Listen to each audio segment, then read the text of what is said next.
Here is a fact that I want you to sit with before we begin.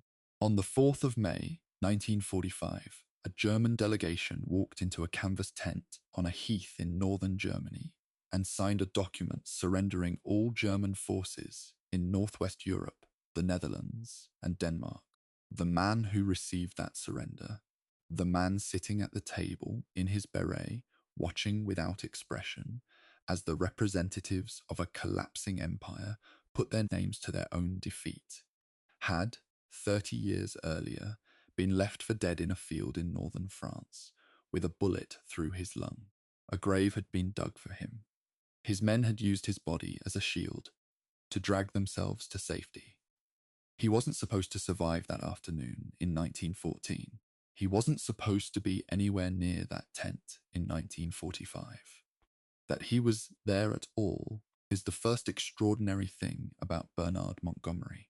That he was there and that so many serious people wished he wasn't is the second. I want to tell you something about this documentary before we start, because I think you deserve to know what kind of story you're about to spend 4 hours inside. This is not a hagiography. It is not a takedown either, and there have been plenty of those, some of them deserved, none of them quite fair. What this is, as honestly as I can make it, is a full reckoning with one of the most consequential and contradictory military careers of the 20th century. A career that stretches from the last days of the Victorian Army to the construction of NATO. A career that produced some of the most important operational decisions of the Second World War and some of the most damaging personal conduct in Allied command. A career that made Bernard Montgomery a national hero in Britain and simultaneously the most consistently exasperating man in the room for nearly every American general who had to work alongside him.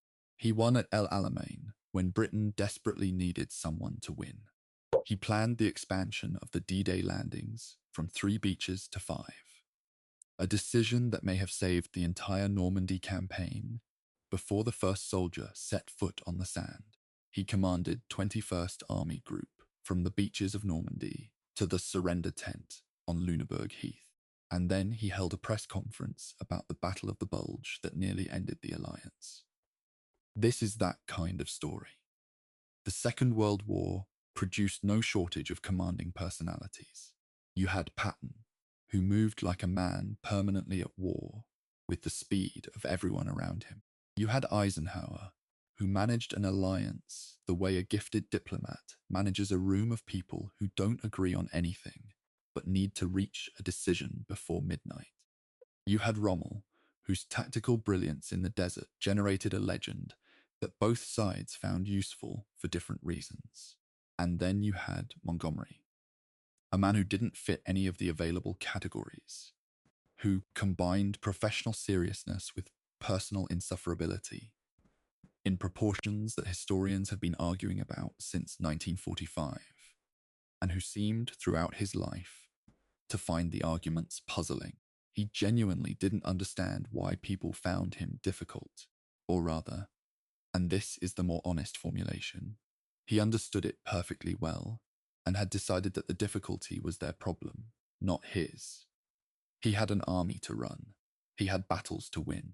He had a war to get through with the minimum possible loss of life from the men under his command, and if achieving that required him to be blunt with Eisenhower, dismissive of Bradley, infuriating to Patton, and periodically ungovernable in the press, then those were costs he was apparently prepared to absorb.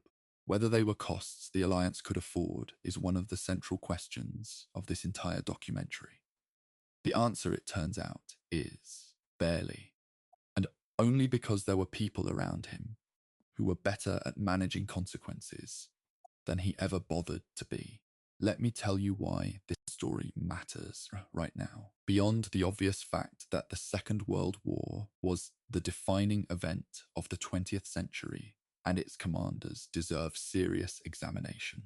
The reason it matters is that Montgomery forces us to ask an uncomfortable question about achievement and character. A question that doesn't resolve cleanly, and that I suspect most of us would rather not sit with. The question is this: can a person's professional achievements be genuinely great and their character genuinely flawed at the same time?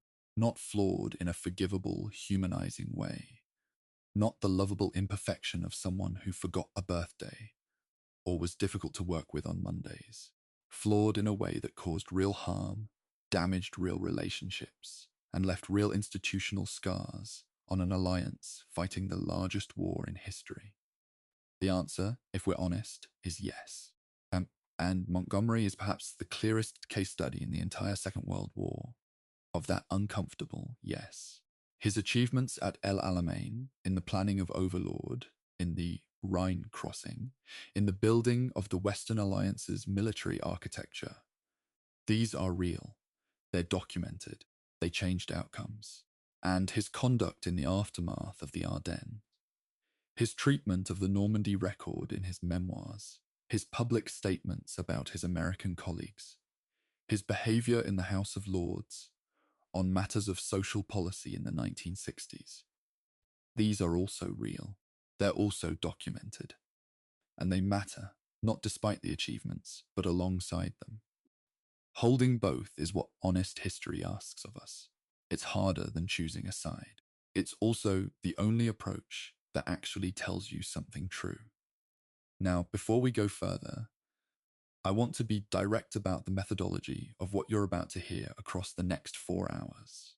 Every specific claim in this documentary, every date, every operational detail, every casualty figure, every quotation is drawn from the documented historical record. Where the sources disagree, I tell you they disagree and explain why.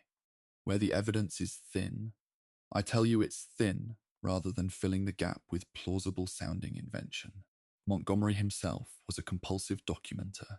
He wrote operational orders, memoranda, letters, memoirs, histories, and the richness of the primary source record around him is one of the things that makes this story both exhilarating and frustrating to research.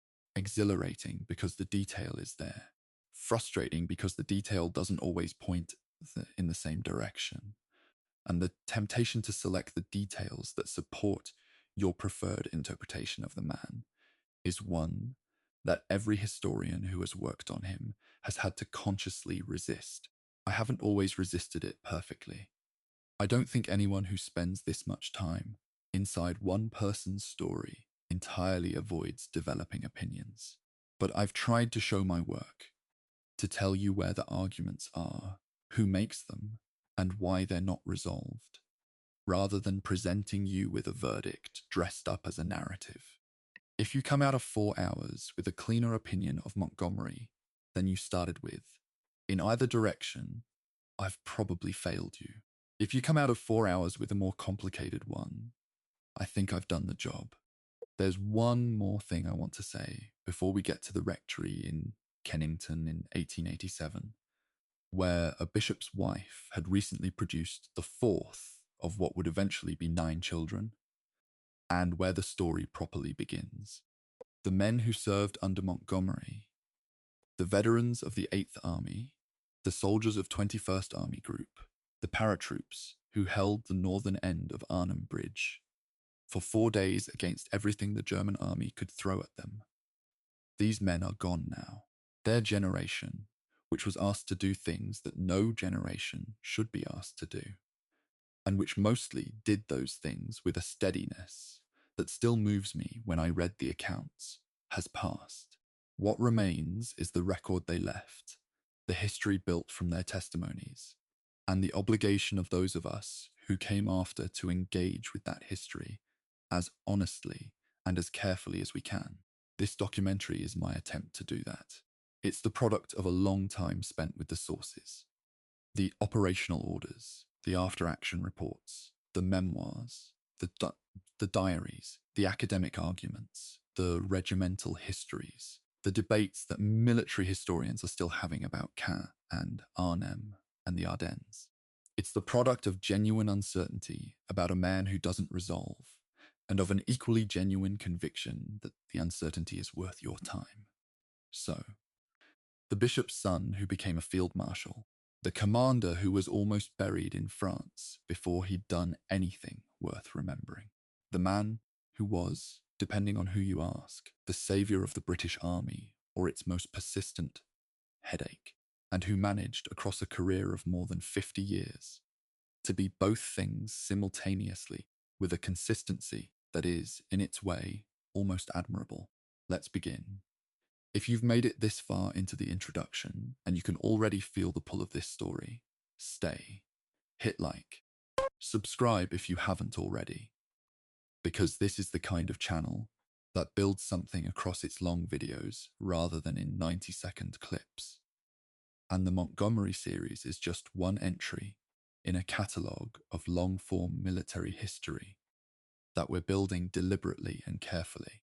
Leave a comment right now, before the chapters begin, and tell me what you already think of Montgomery.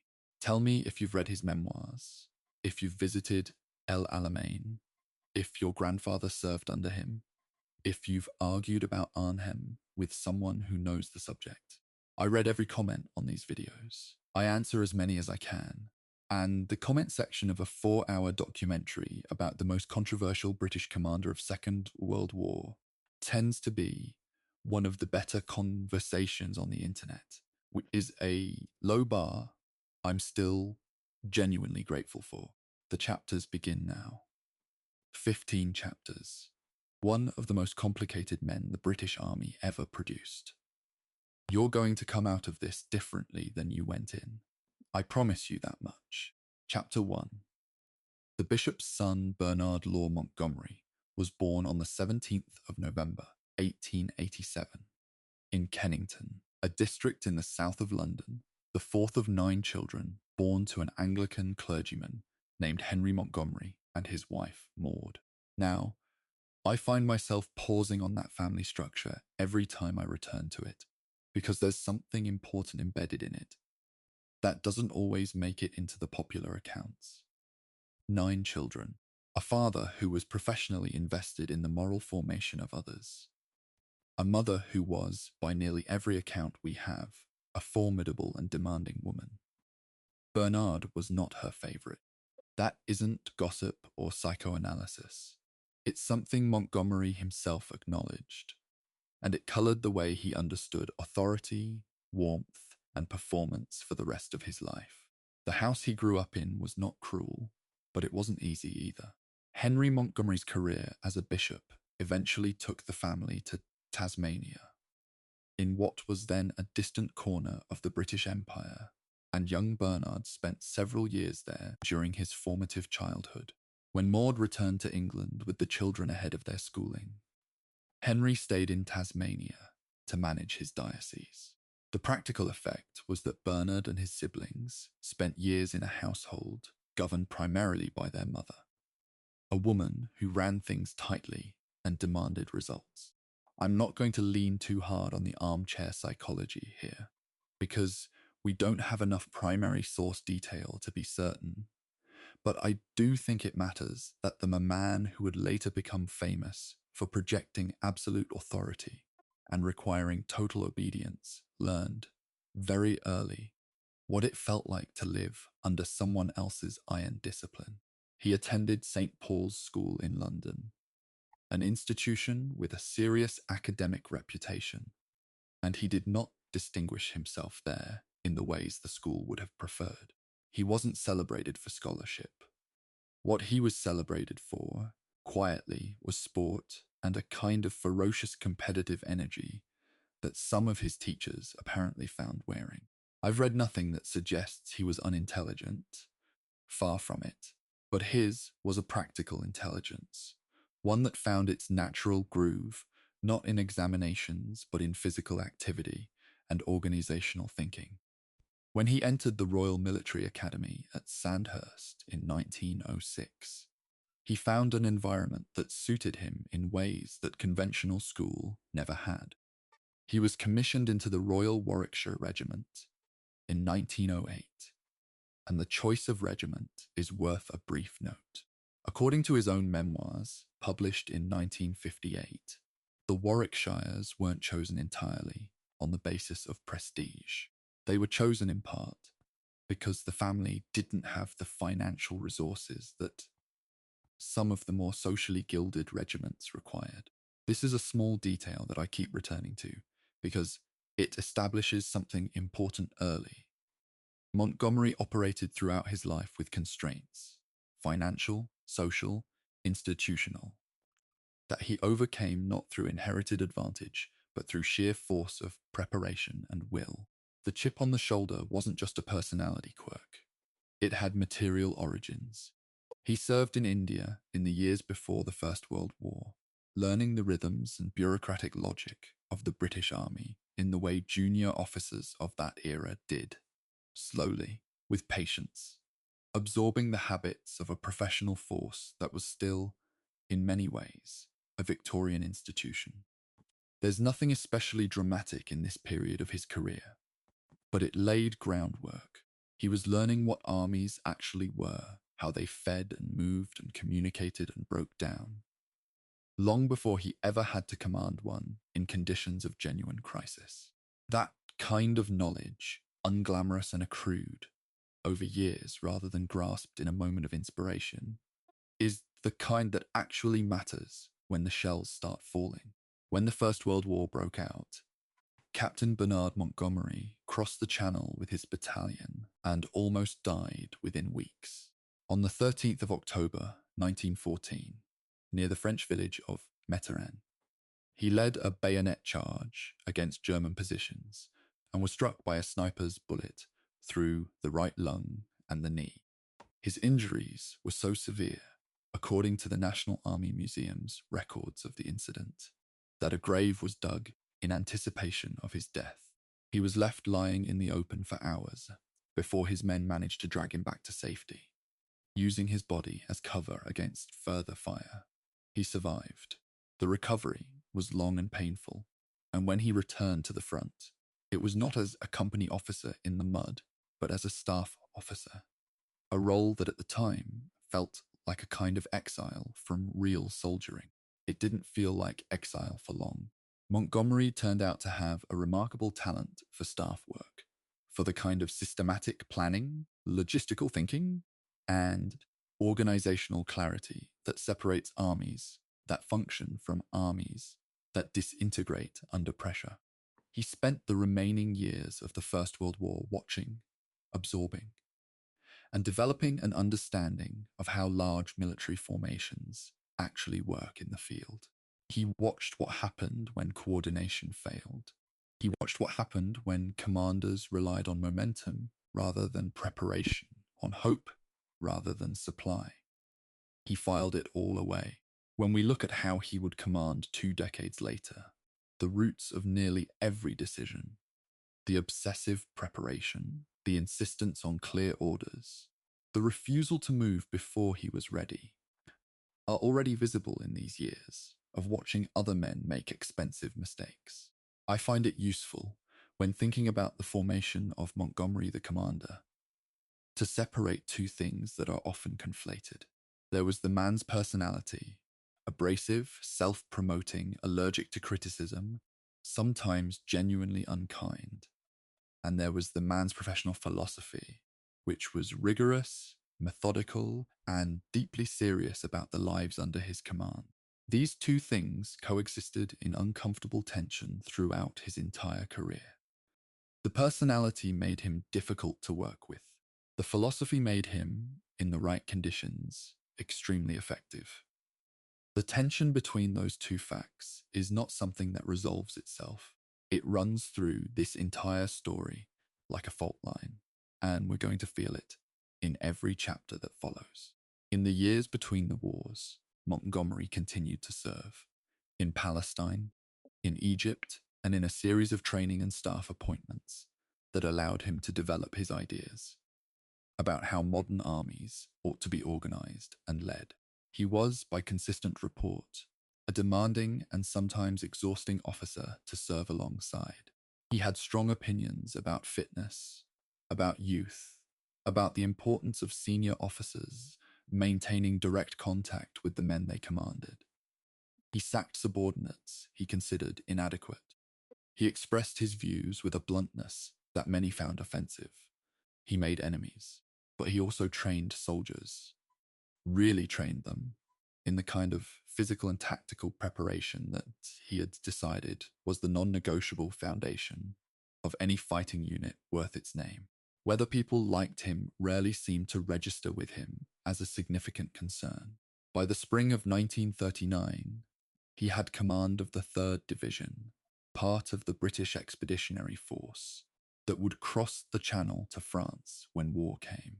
And war, as anyone alive at that point could feel in their bones, was coming. Chapter 2. The Road to Dunkirk. There is a version of the Dunkirk story that the British have told themselves so often, it has become almost mythological.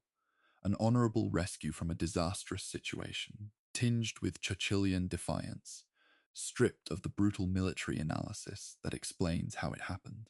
I understand why that version persists. It's more bearable.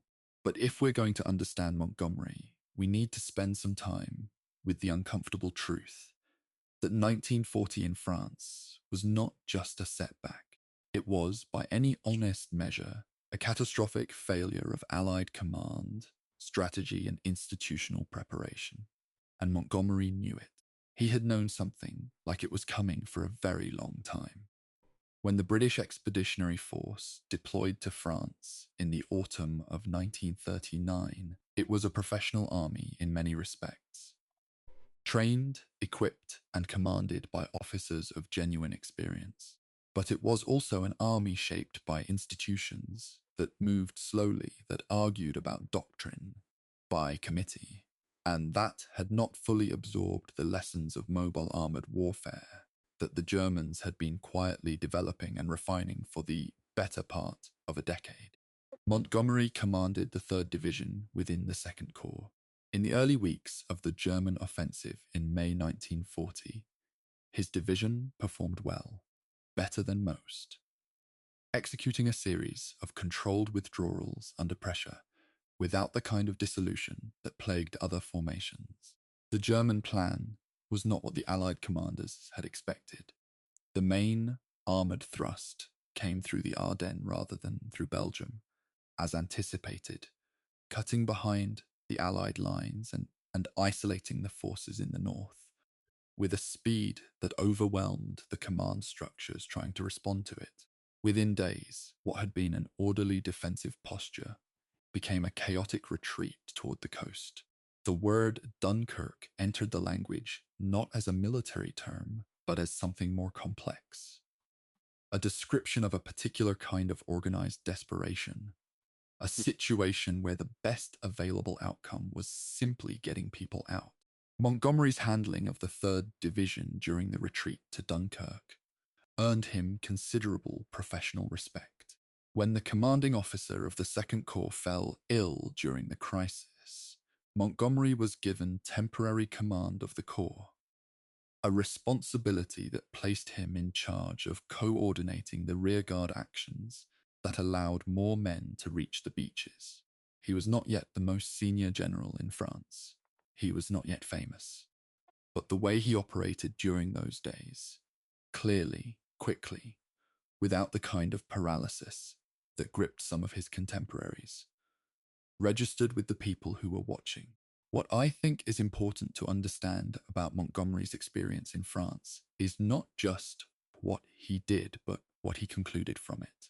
He went back to England in June of 1940, deeply convinced that the British Army had structural problems that had nothing to do with the courage of its soldiers, and everything to do with the quality of its leadership and the rigour of its preparation.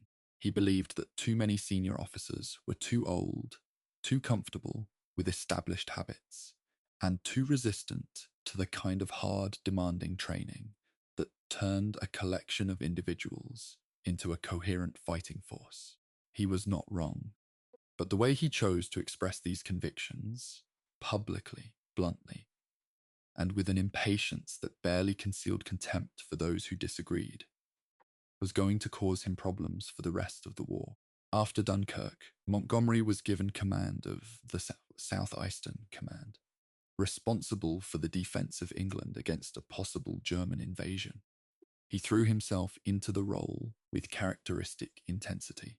He reorganized training regimens, raised the standards of physical fitness required of officers, and conducted exercises that were deliberately demanding and sometimes humiliating for the commanders who failed them.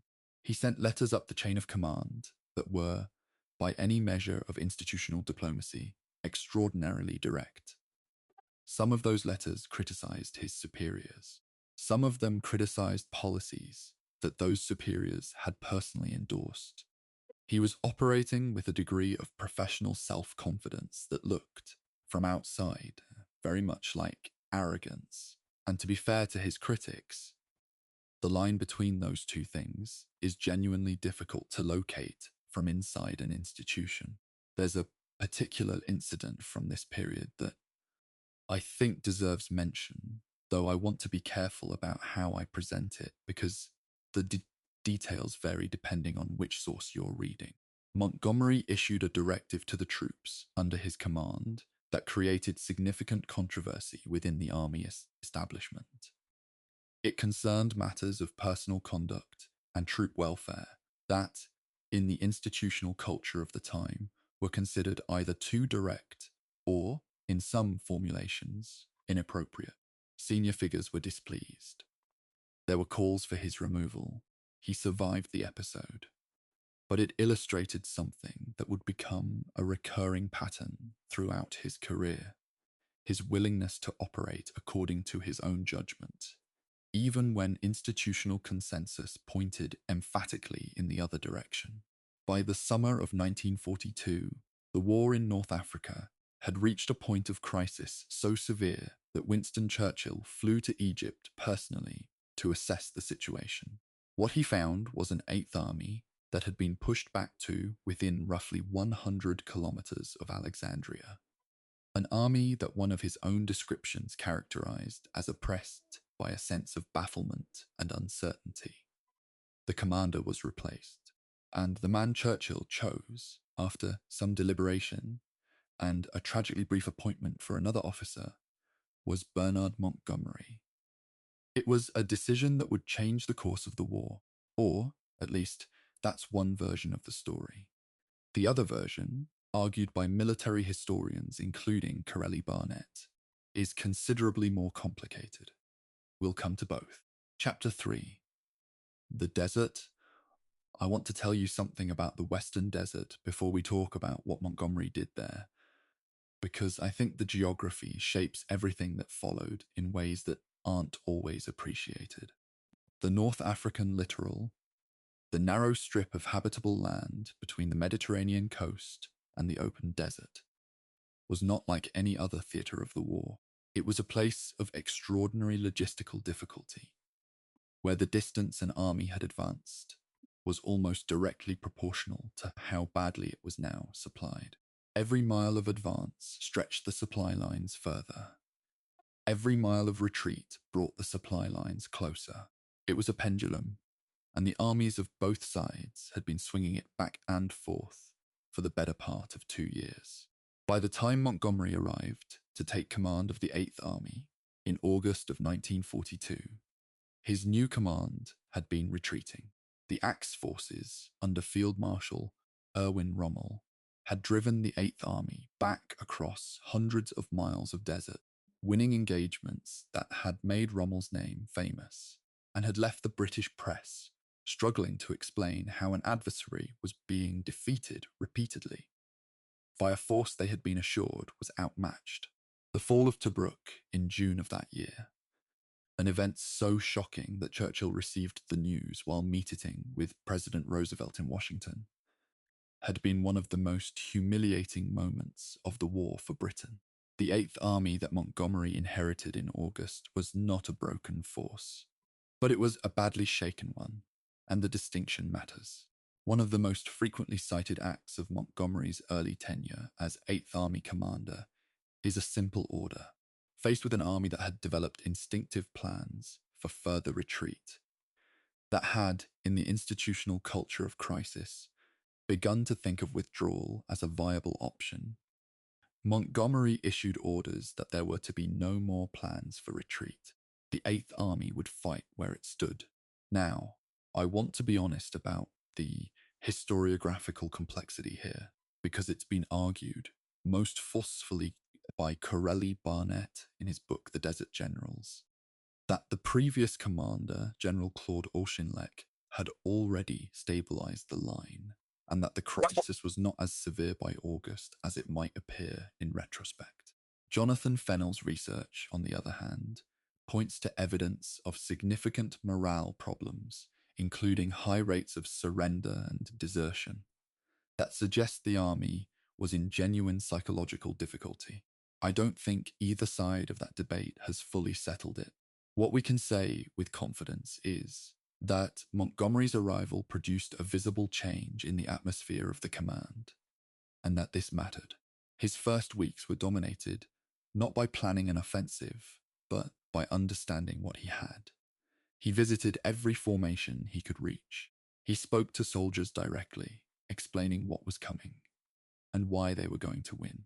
He was not a naturally warm man in private, but he had a gift, acknowledged even by people who couldn't stand him, for communicating with soldiers in a language they found credible. He didn't talk about abstract strategic purposes. He talked about preparation, about logistics, about the concrete steps that would be taken before any advance was attempted.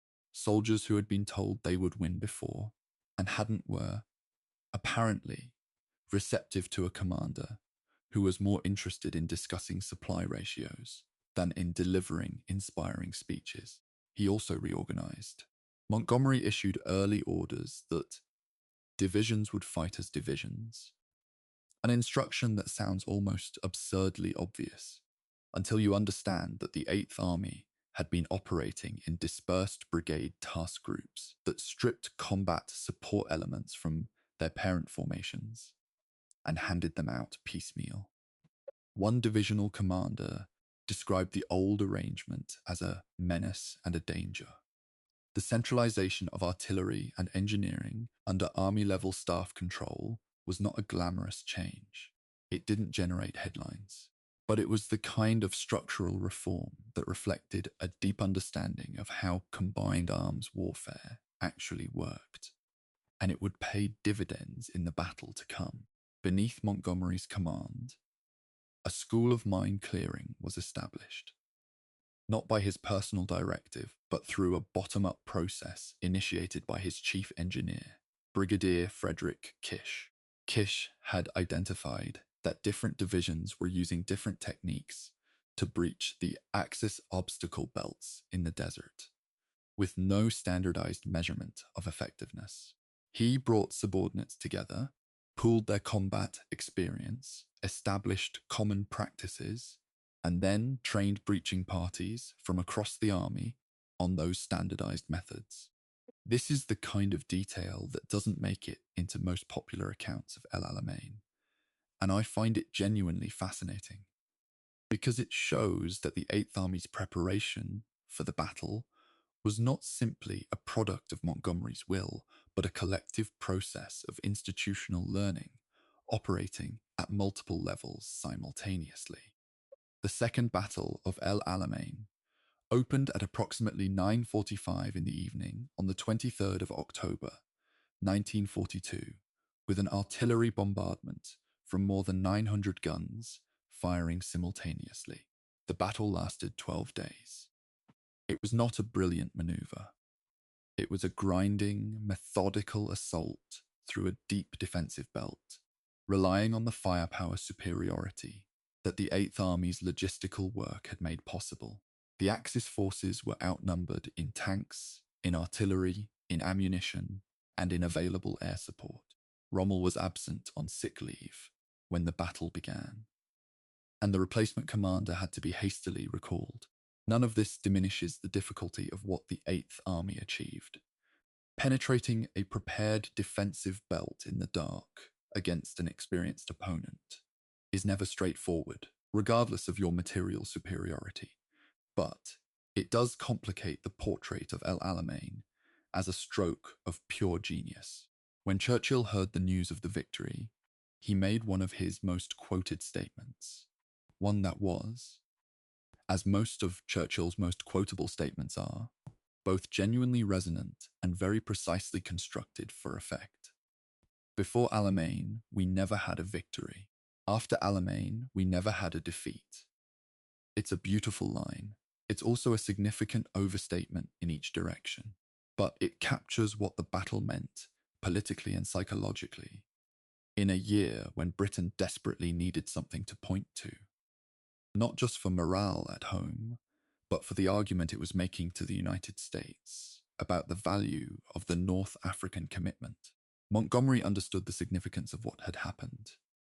He was not slow to articulate it, or to make clear who deserved primary credit for it. Rommel's forces retreated west. Montgomery pursued, methodically, cautiously, maintaining his supply lines, rather than gambling on a rapid exploitation that might outrun his logistics. Critics then and since have argued that the pursuit was too slow, that a more aggressive commander might have cut off and destroyed the retreating Axis forces before they could consolidate. Montgomery's counter-argument was that the risks of outrunning supply were greater than the benefits of speed, and that the Axis forces were going to be trapped eventually regardless. The debate is genuine, and it doesn't have a clean resolution. What we know is that the Eighth Army continued its advance across North Africa, eventually linking up with the Anglo-American forces that had landed in French North Africa in November of 1942, and that the Axis armies in Tunisia surrendered in May of 1943. It was the end of the North African campaign. It was also, for Montgomery, the beginning of a much more complicated phase of the war. Chapter 4, Sicily. And the arguments begin if El Alamein made Montgomery a national celebrity in Britain. And it did, genuinely, in the way that few military commanders achieve. Then the campaigns in Sicily in the summer of 1943 introduced the world to the version of him that his American allies would come to find profoundly frustrating. The invasion of Sicily, codenamed Operation Husky, was the first major Allied combined operation in the European theatre. And the planning process for it was, to put it politely, contentious. The original plan for Husky assigned objectives across the island, roughly in proportion to the forces available. British in the east, Americans in the center and west, with both forces converging on Messina in the northeast, the capture of which would cut off Axis forces from the Italian mainland. Montgomery reviewed this plan and didn't like it. He believed, with some justification in terms of military logic, that dispersed objectives would dissipate combat power and allow the Axis forces to defeat the Allied formations in detail. He proposed an alternative that concentrated the main effort along the eastern coast, with the British Eighth Army given the primary axis toward Messina, and the American Seventh Army, under General George Patton, assigned a secondary, protective role.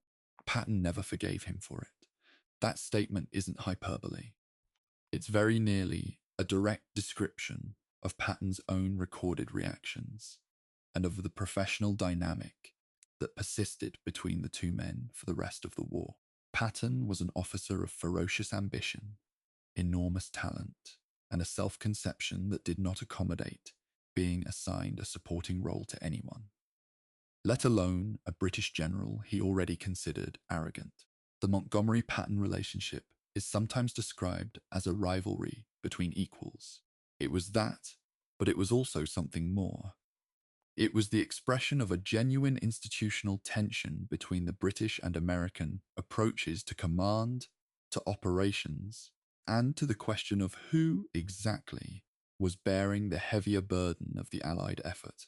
The Sicilian campaign itself was not a clean success for Montgomery's modified plan.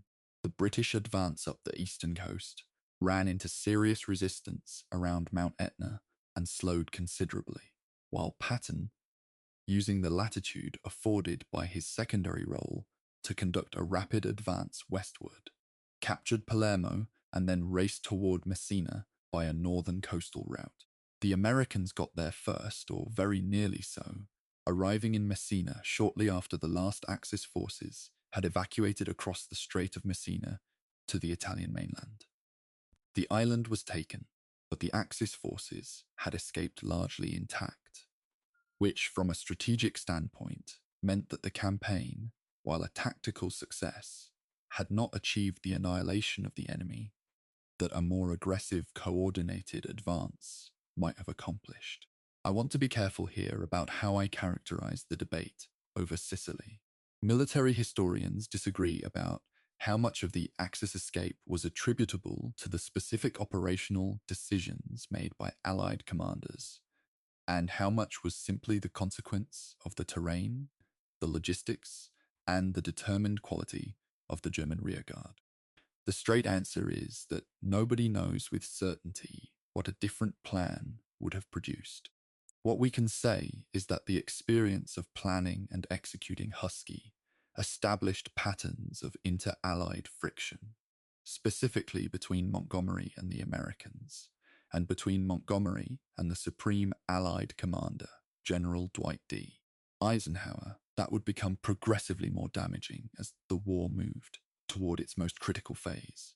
Montgomery's relationship with Eisenhower is one of the most discussed command relationships of the entire war, and I think it deserves a moment of careful framing before we go any further into it.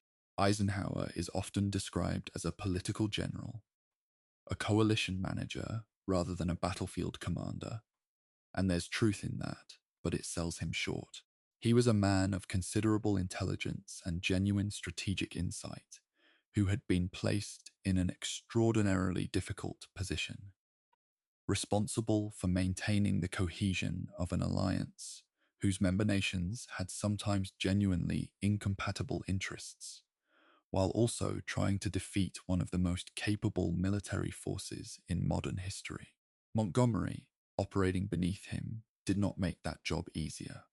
He questioned Eisenhower's decisions. He offered alternatives forcefully. He was, as more than one account notes, sometimes disrespectful in his communications. Eisenhower had, on at least one occasion, to remind Montgomery of the chain of command directly. Yet, and this is the tension I keep returning to, Eisenhower valued Montgomery's judgment. The expansion of the D-Day landings from 3 to 5 divisions, which is credited by many historians as one of the most important decisions of the entire Normandy campaign, was a change that Montgomery proposed and Eisenhower approved. The man who exasperated Eisenhower was also the man whose military insights Eisenhower found, in his own assessment, logical and worth taking seriously. It's complicated. It was always complicated. And the summer and autumn of 1944 were going to make it considerably more so. After Sicily, Montgomery led the Eighth Army in the landings on the Italian mainland in September of 1943, crossing the Strait of Messina and beginning the long, difficult push northward up the Italian peninsula. The Italian campaign is a story largely beyond the scope of this particular documentary. It was a grinding affair in difficult terrain against a German defensive effort that exploited every mountain and river crossing to maximum effect. What matters for our story is that in December of 1943, Montgomery was recalled to England. There was a bigger operation being planned. Everything that had come before, North Africa, Sicily, Italy, was in a sense preparation for what was coming next. Chapter 5. Planning for Overlord. When Montgomery arrived in England in January of 1944 to take up his role as commander of ground forces for the Normandy invasion, he walked into a planning process that was already underway, and he immediately began changing it. The existing plan for Operation Overlord, as the invasion was codenamed, envisaged an assault by 3 infantry divisions across a relatively narrow front. Montgomery reviewed it and concluded that this was insufficient. His recommendation was to expand the assault to 5 divisions across a wider front to increase the number of airborne formations dropped inland to protect the flanks of the beachhead, and to use the additional scale to improve the odds of establishing a lodgment deep enough to sustain the buildup that would follow. Eisenhower agreed. The expanded plan became the framework for everything that followed. I want to sit with that for a moment, because it's often passed over quickly in popular accounts that are more interested in the drama of D-Day itself than in the planning that preceded it. The decision to expand the invasion front from 3 to 5 beaches, to add Utah and Sword to the original Omaha, Gold, and Juneau, was one of the most consequential operational decisions of the war. It's genuinely difficult to model what would have happened with a narrower assault, but the arguments for why a 3-division force might have been compressed and overwhelmed before the build-up could succeed are not unreasonable. Montgomery's insistence on the larger operation wasn't caution for caution's sake. It was a specific professional judgment about minimum force requirements, backed by the kind of hard thinking about what could go wrong that he had been doing since 1914. The planning for Overlord also brought Montgomery into contact with the full complexity of the coalition command structure in a way that his previous roles had not. He was responsible for planning the ground campaign, but he wasn't the supreme commander. Eisenhower was. He was responsible for commanding all ground forces in the initial phase of the invasion. But that command was always understood to be temporary, transitioning to a structure in which British and American army groups would operate side by side under Eisenhower's overall direction. This structural arrangement, perfectly sensible from an alliance management perspective, was going to create problems, because Montgomery's conception of how the campaign should be conducted and Eisenhower's broad front strategy were not the same thing. They would argue about it for the rest of the war. One of the things I find most genuinely interesting about the Overlord planning period is what it reveals about the internal culture of the Allied command. There were serious, thoughtful people on both sides of these arguments, about the width of the front, about the allocation of resources, about how quickly a breakout could be expected, about what role strategic bombing should play. These weren't arguments between a genius and a fool, or between bravery and cowardice. They were arguments between highly competent professionals with different institutional assumptions, different strategic frameworks, and different estimates of what was achievable. The fact that those arguments were complicated by personal antagonisms and national sensitivities doesn't make them any less serious as military debates. It just makes them harder to resolve. At Southwick House, near Portsmouth, in the first days of June 1944, Eisenhower faced the hardest decision of the campaign: whether to launch the invasion in marginal weather. The meteorologists were offering a narrow window, a brief improvement in conditions that might allow the fleet to cross, and the landings to proceed without being caught by storms at their most vulnerable moment. The alternative was to wait weeks for the next suitable tide and weather combination, with all the risks of compromise and delay that implied. Eisenhower consulted his senior commanders. Montgomery's recorded response when Eisenhower weighed his final decision was characteristically direct: go. On the 5th of June, 1944, the orders were given. The largest amphibious operation in history was moving. D-Day itself, the 6th of June, 1944, is a story so thoroughly documented that it almost resists fresh description. More than 150,000 Allied soldiers crossed the English Channel or landed by parachute and glider in the hours before and during daylight on that day. The beaches ranged from the catastrophic initial casualties at Omaha, where the combination of defensive strength, terrain, and command confusion created conditions that came very close to defeat, to the relatively successful landings at Utah and the British and Canadian beaches further east. Montgomery was not on any of those beaches.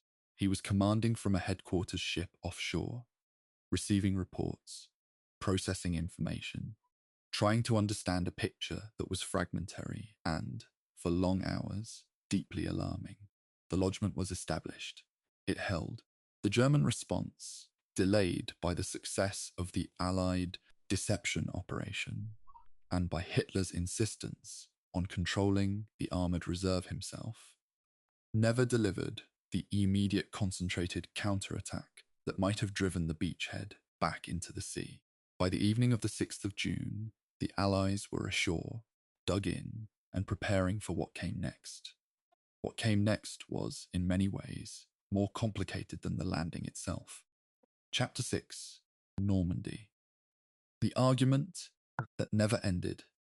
Here is the question that military historians have been arguing about with increasing sophistication and decreasing resolution for 8 decades. Did Montgomery fight the Normandy campaign the way he said he was going to fight it? Or did he fight it badly and then construct a retrospective narrative that made the outcome look intentional? This is not a trivial question. It sits at the center of almost every serious assessment of his career. And the honest answer is that the evidence points in genuinely different directions, depending on which sources you privilege and which interpretive framework you bring. I'm going to try to lay out both sides as honestly as I can, because I don't think you can understand Montgomery or the Normandy campaign without engaging with both. The central controversy concerns the city of Caen. Caen was identified in the pre-D-Day planning as a primary early objective, a city that sat astride the main road network leading south from the beachhead toward the open terrain of the Falaise Plain, where armoured exploitation would be possible. It was to be taken quickly, or so many American commanders and later critics understood the plan to intend. It was not taken quickly. It wasn't fully in Allied hands until the middle of July, more than 6 weeks after D-Day. The question is why, and what the failure to take it quickly meant for the campaign as a whole. Montgomery's defenders, and there are serious military historians among them, point to a memorandum he wrote on the 8th of June, very early in the campaign, in which he noted, "I have decided not to have a lot of casualties by butting against the place."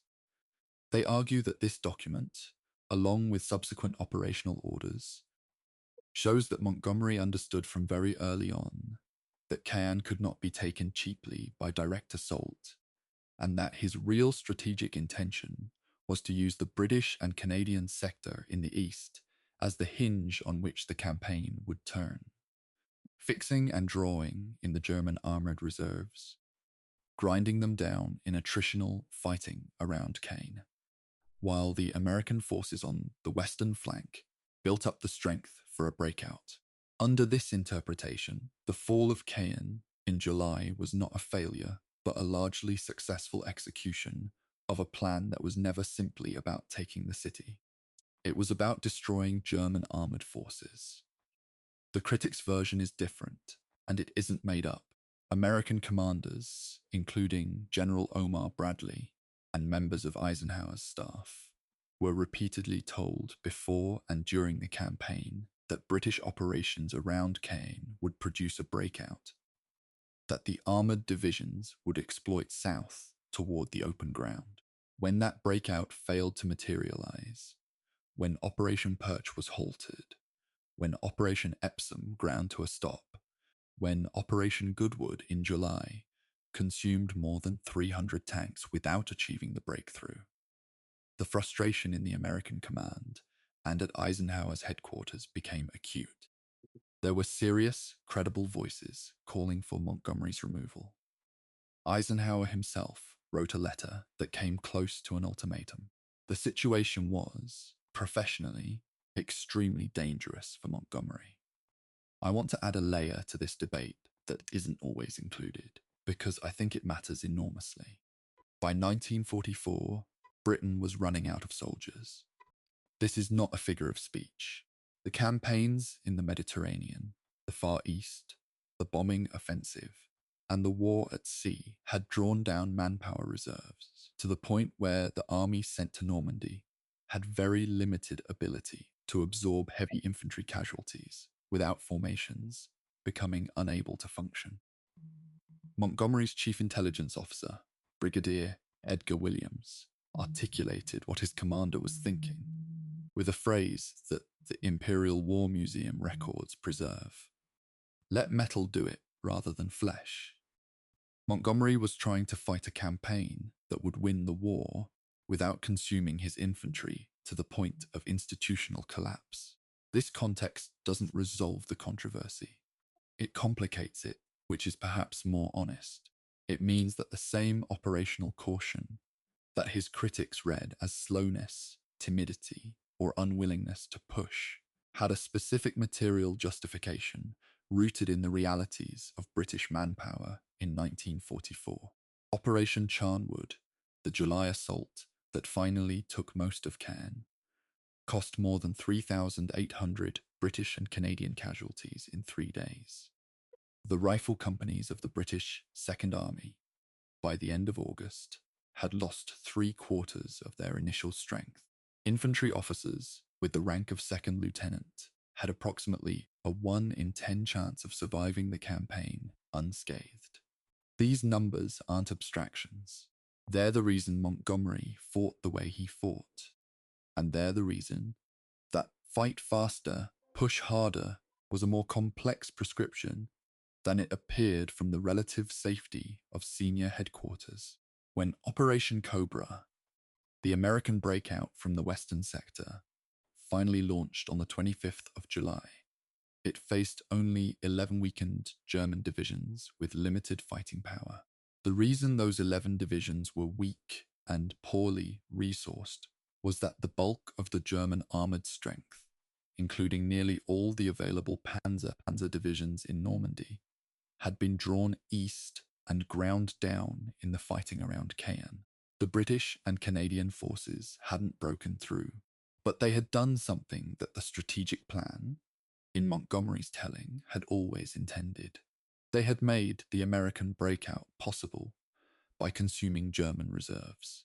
When Bradley's forces punched through and began their encircling advance toward the Seine, the German position in Normandy collapsed with extraordinary speed. The Falaise pocket closed in the 3rd week of August, trapped and destroyed much of what remained of the German armies in Normandy, though not all of them. And the failure to close the pocket completely would generate another set of arguments about missed opportunities and command failures. Paris was liberated. The Allied advance accelerated across northern France and Belgium with a momentum that, for a few intoxicating weeks in August and September of 1944, seemed to suggest that the war might genuinely be over before Christmas. Montgomery, now promoted to Field Marshal on the 1st of September 1944, was pressing hard for a concentrated single thrust into Germany, a narrow front strategy that, he argued, could end the war in the West if properly resourced. Eisenhower's broad front strategy said otherwise. And now we come to the decision that would, for many people, define what they think of when they hear the name Montgomery. Not El Alamein, not Normandy, but a bridge in the Netherlands in September of 1944 that his forces were supposed to take and hold, and that instead became one of the most costly failures of the entire Western campaign. The name of that bridge was Arnhem. The operation was Market Garden, and it began, like most of Montgomery's operations, with a plan that, on paper, looked entirely rational. We'll get to Arnhem, but right now, I want you to sit with what we've covered. A boy from a rectory, who almost died in a field in France before he'd achieved anything, who turned himself into the most of the boss about talked British commander of the Second World War. Through a combination of genuine professional skill, structural preparation, and a personality that nobody who encountered it ever forgot. He wasn't a simple figure. he was never going to be a simple figure. And the story isn't close to finished. Chapter 7. The Bridge at Arnhem. There's a particular kind of military failure that's harder to process than a straightforward defeat. A straightforward defeat. Your forces met the enemy, they were stronger, you lost, has a brutal clarity to it. What happened at Arnhem in September of 1944 was something else entirely. It was a failure that grew out of a plan that was genuinely bold, operationally sophisticated, and, in the estimation of serious military historians, not obviously wrong. It was a plan that came very close to working, and the distance between very close and working was, for the men involved, the distance between life and death, between capture and freedom, between one of the war's great triumphs and one of its most haunting near misses. Montgomery carried the professional weight of that distance for the rest of his life. Whether he carried it with sufficient honesty is another question entirely. The context mattered enormously, and I want to lay it out carefully before we get to the operation itself. By early September of 1944, the Allied advance across France and Belgium had been so rapid that it had outrun its logistics. The supply system, built around the assumption of a slower, more methodical advance, was under enormous strain. Fuel, in particular, was critically short, and the decision about who received priority in the distribution of available transport was the central strategic argument of the campaign. Montgomery believed that one powerful thrust into Germany, given absolute logistical priority, could end the war before winter. Eisenhower believed that a broad advance on multiple axes would prevent the Germans from concentrating their defenses against any single threat. This wasn't a petty argument about personalities. It was a genuine strategic disagreement between two serious commanders with different risk tolerances and different models of how the German army would respond. On the 17th of September, 1944, Operation Market Garden began. It was, in terms of sheer scale of airborne deployment, the largest airborne operation in history. More than 34,000 paratroops and glider-borne infantry were dropped or landed across a corridor stretching roughly 100 kilometers from the Allied front lines in Belgium into the Netherlands. The plan had two components: Market, the airborne operation, which was to seize a series of bridges across major waterways at Eindhoven, Nijmegen, and Arnhem, and Garden, the ground operation, in which the British 30 Corps would drive northward up a single road. Corridor was perhaps too generous a word for it.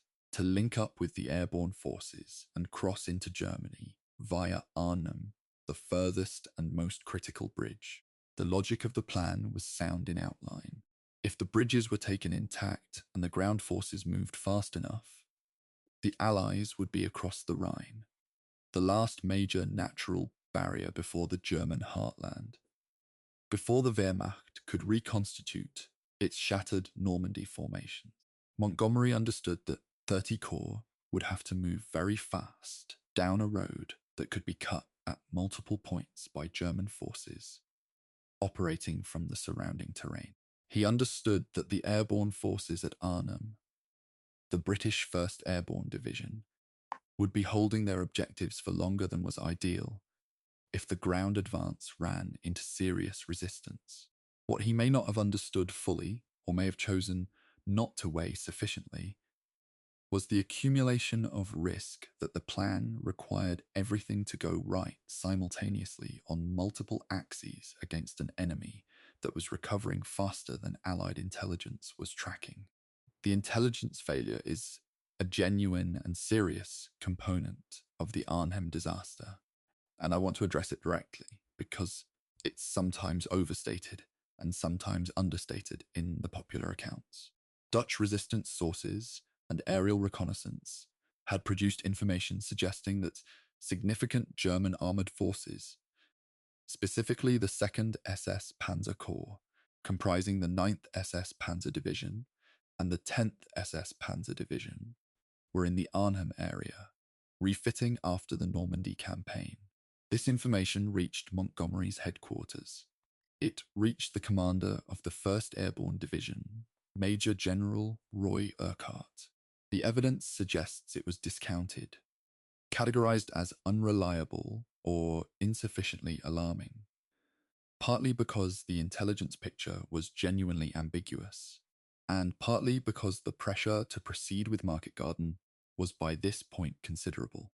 The market for uncomfortable intelligence, when a major operation has been approved and is moving toward execution, is never very large. The 1st Airborne Division landed several miles from the Arnhem Bridge because concerns about anti-aircraft defenses near the bridge had led planners to choose dropping zones that were further away than was operationally ideal. This meant that the paratroops had to march toward their objective rather than landing on it, which gave the German defenders time to respond. Only one battalion, the 2nd Battalion of the 1st Parachute Brigade, under Lieutenant Colonel John Frost, managed to reach the northern approach to the Arnhem Bridge and hold it.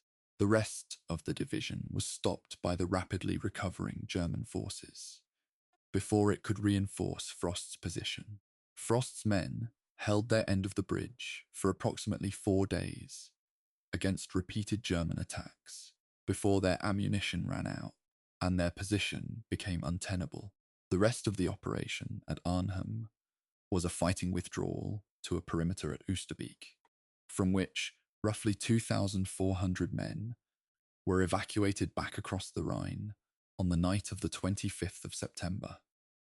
Under covering fire in the dark, more than 6,000 others were killed, wounded, or taken prisoner. 30 Corps reached Nijmegen, roughly 18 kilometers south of Arnhem. It did not reach Arnhem in time. The reasons for this are debated. The single road, the German resistance along the route, the bridge at Nijmegen taking longer to capture than planned. What isn't seriously debated is the outcome. The operation, as conceived, failed. The Allies remained south of the Rhine. The German defensive line held. The prospect of ending the war in 1944 dissolved. The winter of 1944 to 45, one of the coldest on record in Northern Europe. A winter during which the German army would launch its last major offensive in the Ardennes, and during which occupied populations in the Netherlands would experience severe famine, was coming. The road to Berlin was going to be much longer than anyone in the heady weeks of August had dared to imagine. In his memoirs, published in 1958, Montgomery described Market Garden as 90% successful. This statement is one of the most discussed in the entire literature of the campaign, and the reactions to it range from professional disagreement to outright fury. I understand the fury. When nearly 7,000 Allied soldiers are killed, wounded, or captured in a failed operation, 90% successful reads as a grotesque formulation. But I think it's worth understanding what Montgomery actually meant by it. Not to excuse the claim, but to understand the man making it. He was measuring success by what the ground forces had captured. The bridges at Eindhoven and Nijmegen were in Allied hands. Significant territory had been seized. The German defense had been disrupted. He was not, in his own accounting, measuring success by the operation's stated strategic objective, which was to cross the Rhine and drive into Germany. Whether you find that distinction meaningful or merely self-serving depends, I think, on how much benefit of the doubt you're prepared to extend to a man defending his own decisions in print. The Arnhem failure changed the political and institutional dynamic of the Allied command in ways that can't be overstated. American confidence in Montgomery, already strained by the Normandy arguments, took a serious additional blow. The broad front versus narrow front debate was effectively settled, not by strategic reasoning, but by the evidence that the narrow front gamble had failed catastrophically at its critical point. Eisenhower's approach would prevail. Montgomery would continue to command the 21st Army Group. but the prospect of him being given the kind of authority over Allied ground forces that he wanted, the role of overall land commander that he had held briefly in Normandy, was gone. He would not accept this gracefully. He had, in the end, very little capacity for accepting things ungracefully. The man who walked out of Market Garden was still a field marshal, still in command of a major formation, still winning victories. The clearing of the Schelde estuary, the opening of Antwerp's port, the subsequent advance into Germany were all accomplished under his command. But something had changed in how he was perceived, and in how he perceived himself. He was no longer the invincible commander of El Alamein and Normandy. He was a man who had taken a very large risk, lost, and was now trying to explain why the loss wasn't really a loss. That combination, genuine achievement, genuine failure, and an inability to publicly distinguish clearly between them, is the heart of everything that makes Montgomery so difficult to assess cleanly. Chapter 8. The Winter of 44. The winter of 1944 to 45 is not the most famous season of the Second World War. The beaches of Normandy, the streets of Stalingrad, the deserts of North Africa take most of the popular attention. But it was, in several respects, one of the most dangerous periods the Western Allies faced after D-Day. The German army, which had appeared to be in terminal collapse during August and September, had managed to reconstitute enough of its strength to deliver a serious shock, and it did so in the place where Allied planners were least expecting it. Montgomery's role in what followed was operationally significant, personally controversial, and ultimately damaging to the inter-Allied relationships that the last phase of the war required. It is, in short, a chapter that captures nearly everything essential about who this man was. The German offensive in the Ardennes, known in American military history as the Battle of the Bulge, began before dawn on the 16th of December 1944 with an assault by more than 20 German divisions, including several reconstituted panzer formations, against the thinly held American line in the forested terrain of Belgium and Luxembourg. The American forces in the sector were a mixture of experienced units resting after hard fighting and relatively inexperienced formations that had been placed in what intelligence assessments had characterized as a quiet sector. The assault achieved complete tactical surprise. In the first days, the German advance created a salient, a bulge, in the Allied line that threatened to split the British and American army groups and potentially reach the Meuse River, cutting off American forces in the north. Eisenhower made a command decision in the crisis that was operationally sensible but politically explosive, with the German bulge threatening to compromise communications between Eisenhower's headquarters and the American 1st Army and 9th Army in the north of the salient. He temporarily assigned those formations to Montgomery's 21st Army Group. The logic was straightforward. The northern shoulder of the bulge was in Montgomery's operational area, and it made sense to have a single commander coordinating the defense of that sector.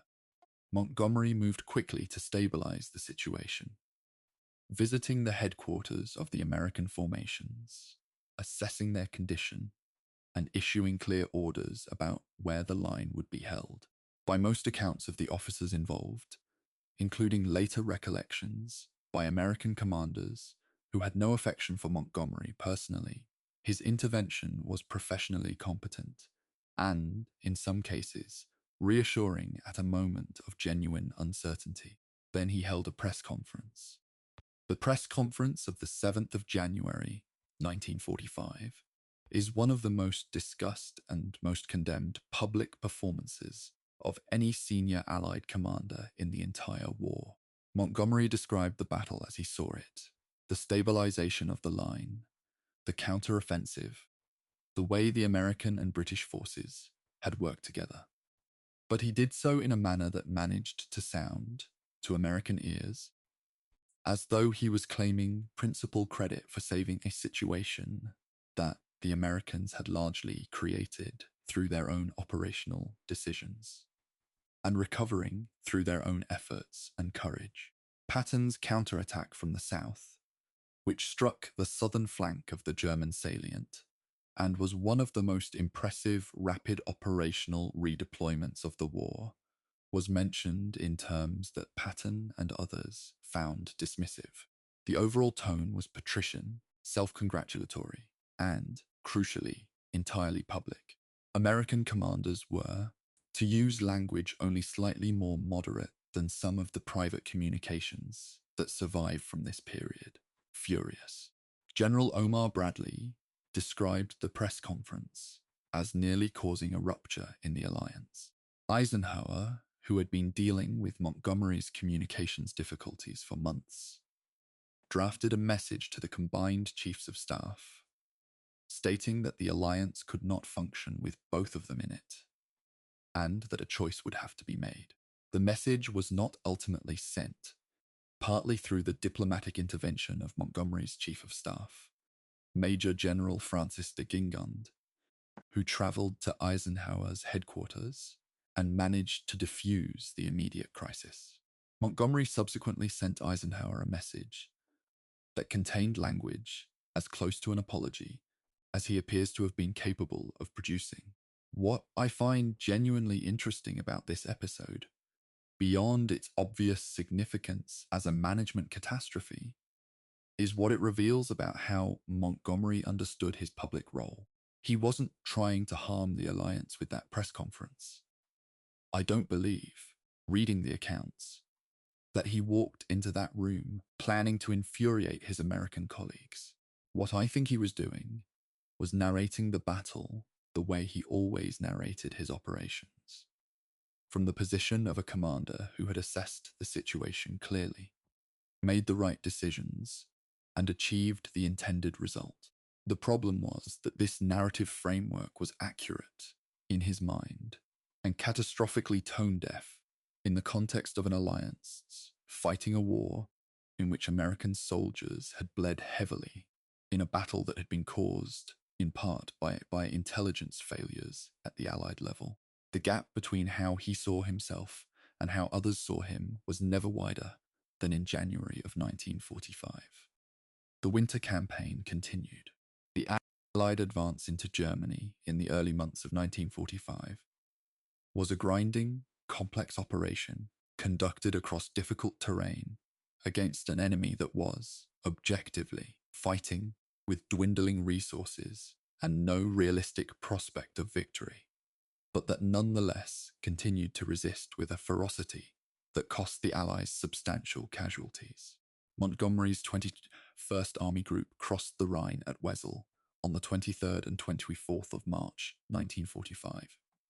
In Operation Plunder, a set-piece crossing supported by the largest airborne operation since Market Garden and preceded by an artillery bombardment from more than 3,000 guns. The Rhine crossing was successful. The advance into northern Germany proceeded, but by this point, the command arrangements of the campaign meant that Montgomery was operating as one of several army group commanders, rather than as the dominant operational figure he had been at El Alamein or in the early months of Normandy. The question of who would reach Berlin first had become, by the spring of 1945, not merely a military question, but a political one of the highest order. Stalin's forces were advancing from the east. Eisenhower, in a decision that was deeply controversial at the time and remains debated, directed the main Allied effort away from Berlin and toward other objectives. Partly to avoid the heavy casualties a contested assault on a defended city would produce, and partly on the basis of intelligence about a supposed German national redoubt in the Bavarian Alps that turned out to be largely fictitious, Montgomery's forces drove north toward Hamburg and the Baltic coast, cutting off German forces in Denmark and preventing a potential Soviet advance into Scandinavia. Churchill, watching events from London, was deeply unhappy about the Berlin decision. Montgomery, for once, was not the most publicly discontented person in the room. On the 4th of May, 1945, on Lüneburg Heath in northern Germany, Montgomery received the unconditional surrender of all German forces in the Netherlands, Denmark, and northwest Germany. The instrument of surrender was signed in his headquarters tent by German admirals representing the remnants of a command structure that had, 5 years earlier, driven British forces into the sea at Dunkirk and pushed the Eighth Army to the edge of Egypt. The symmetry wasn't lost on Montgomery, and it wasn't lost on the people watching. Whatever the arguments about his methods, his ego, his relationships with allies, this was, beyond any serious dispute, one of the defining moments of the war in the West, and it happened on his ground, at his table. 3 days later, on the 7th of May, 1945, Germany surrendered unconditionally to the Allied powers. The war in Europe was over. Montgomery had commanded at every significant level from company to army group across 3 separate theatres over nearly 6 years of total war. He had won more battles than he had lost. He had infuriated more colleagues than he had charmed.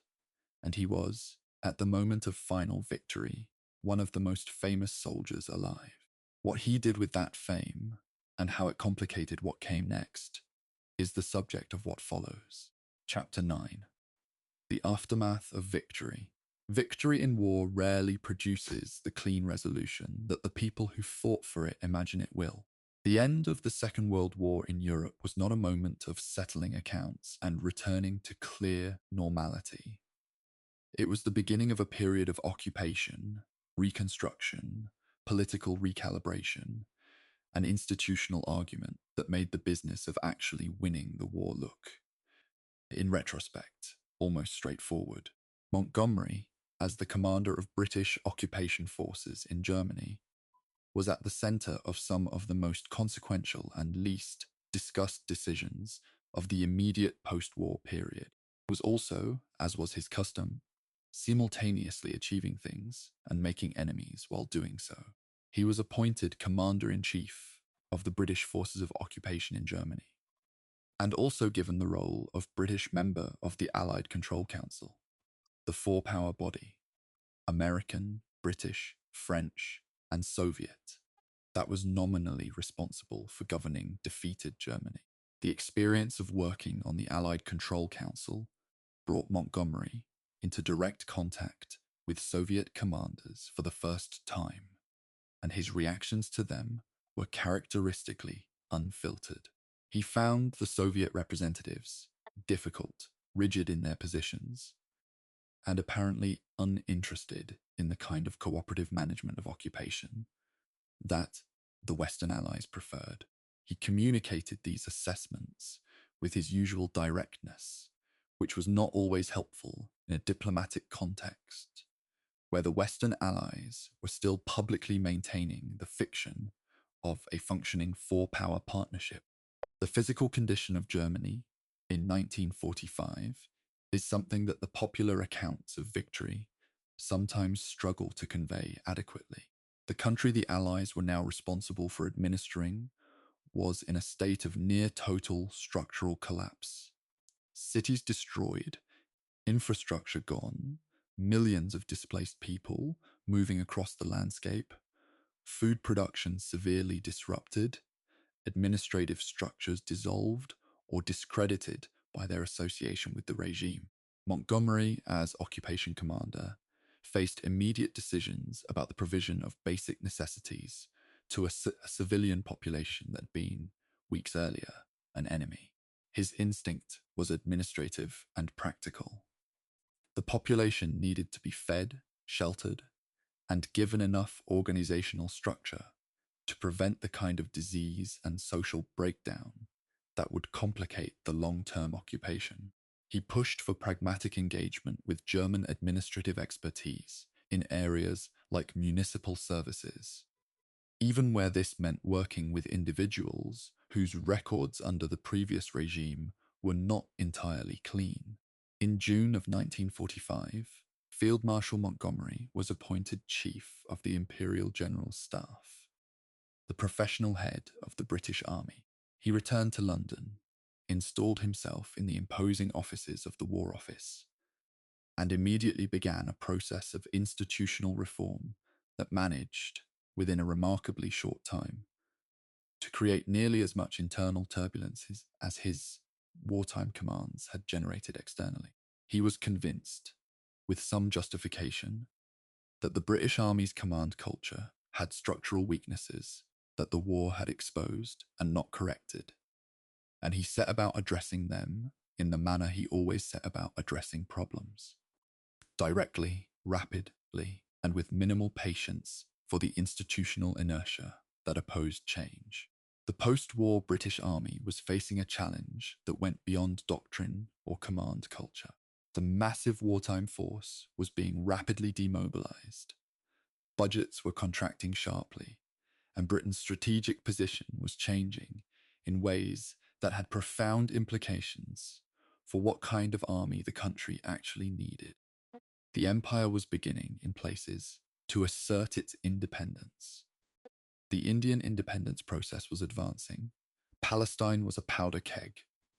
The commitments in the Far East were stretching available forces. Montgomery threw himself into the planning problems with characteristic energy, producing memoranda and proposals at a rate that his staff found both impressive and exhausting. He had views on everything, from the size of the strategic reserve to the training standards for national servicemen to the future of the regimental system. His views were not always welcomed. One of the most significant aspects of Montgomery's time as Chief of the Imperial General Staff that tends to get compressed in the popular accounts is his engagement with the emerging question of Western collective defense. The Soviet Union, whose forces now sat across a line running through the center of Europe, was no longer an ally in any operational sense. And the question of how Western Europe would defend itself against a potential Soviet military advance was becoming urgent. Montgomery was an early, serious, and substantive contributor to the thinking that eventually produced the North Atlantic Treaty Organization.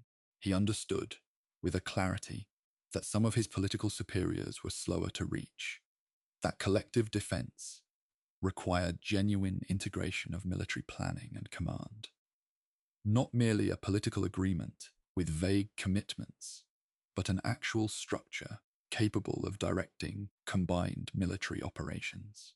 This was not an uncontroversial position in 1946 and 47, but it was the right one.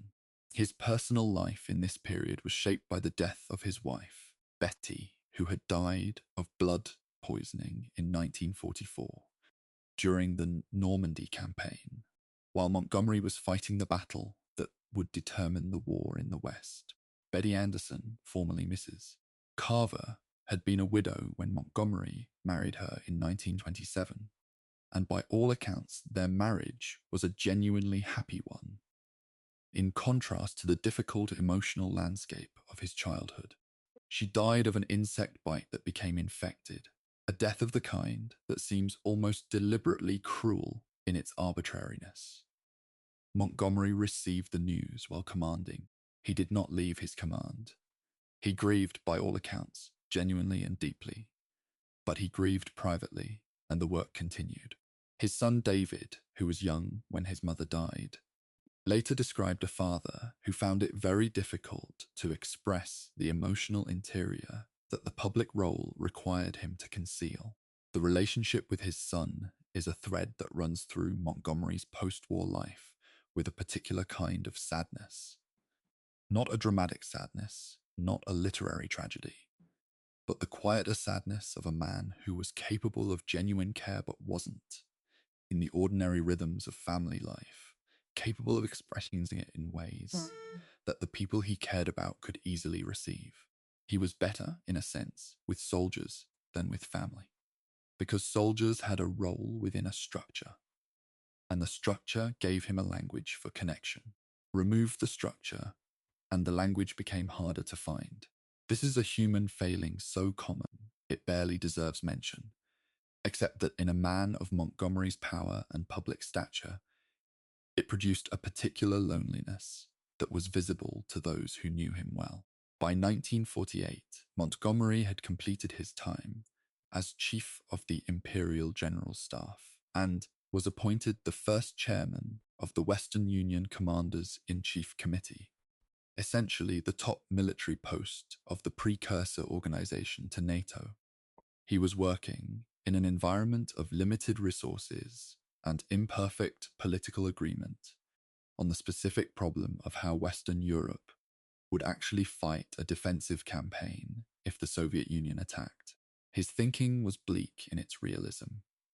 The conventional forces available were insufficient to stop a Soviet advance without the use of American nuclear weapons. And the political and strategic implications of that dependency were things that European governments were not yet fully willing to confront publicly. Montgomery confronted them publicly, as was his custom. Chapter 10, The NATO Years and the Cold War. When the North Atlantic Treaty was signed in Washington on the 4th of April, 1949, it represented the formal expression of a collective defense commitment that the Western powers had been moving toward since the immediate post-war months.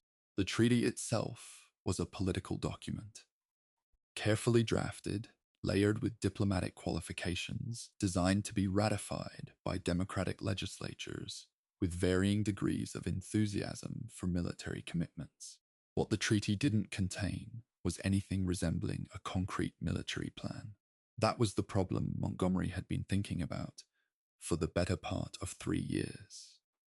And when the first serious institutional structures of the alliance began to take shape, he was at the center of them.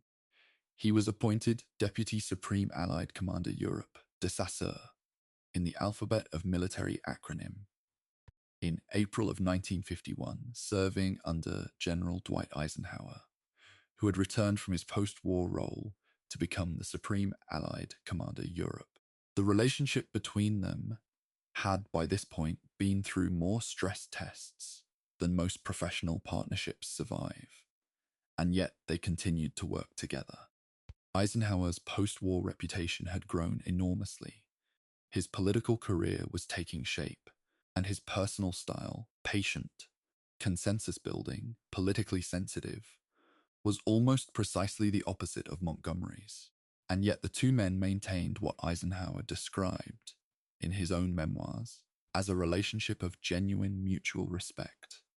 However difficult it had been to sustain, Montgomery held the dissect position for an extended period, from 1951 until 1958. And it was during this time that some of his most important and some of publicly controversial contributions to Western defense policy were made. He was a persistent advocate for greater integration of NATO military forces, not merely coordination, but genuine structural integration under a common command. He was a realist about Soviet capabilities and a deeply uncomfortable truth-teller about the gap between what NATO's conventional forces could do and what would actually be required to defend Western Europe against a determined Soviet assault. He gave speeches and briefings that made politicians nervous because they were specific, and the specificity was not reassuring. His public statements during this period generated controversy that occasionally rose to serious diplomatic levels. He made observations about German rearmament, which was being debated intensely and which he supported on military grounds, that required careful management by the British Foreign Office. He expressed views about nuclear weapons strategy that were ahead of, or at least running alongside, the formal policy positions of the governments he served. He talked to journalists in ways that his superiors found indiscreet. He was, in this respect, entirely consistent with everything he had been throughout his career. A man who formed strong opinions based on rigorous professional analysis, and then expressed those opinions without sufficient regard for the institutional and diplomatic contexts in which they would land. The NATO of the 1950s was an organization under genuine stress. The Korean War, which had begun in June of 1950, had provided a sharp reminder that the post-war international order was not stable, and that the Soviet Union and its allies were willing to use military force in pursuit of strategic objectives. The question of how much conventional force NATO needed and how much it could rely on American nuclear deterrence was the central strategic debate of the decade. And it was a debate in which Montgomery was an active and sometimes difficult participant.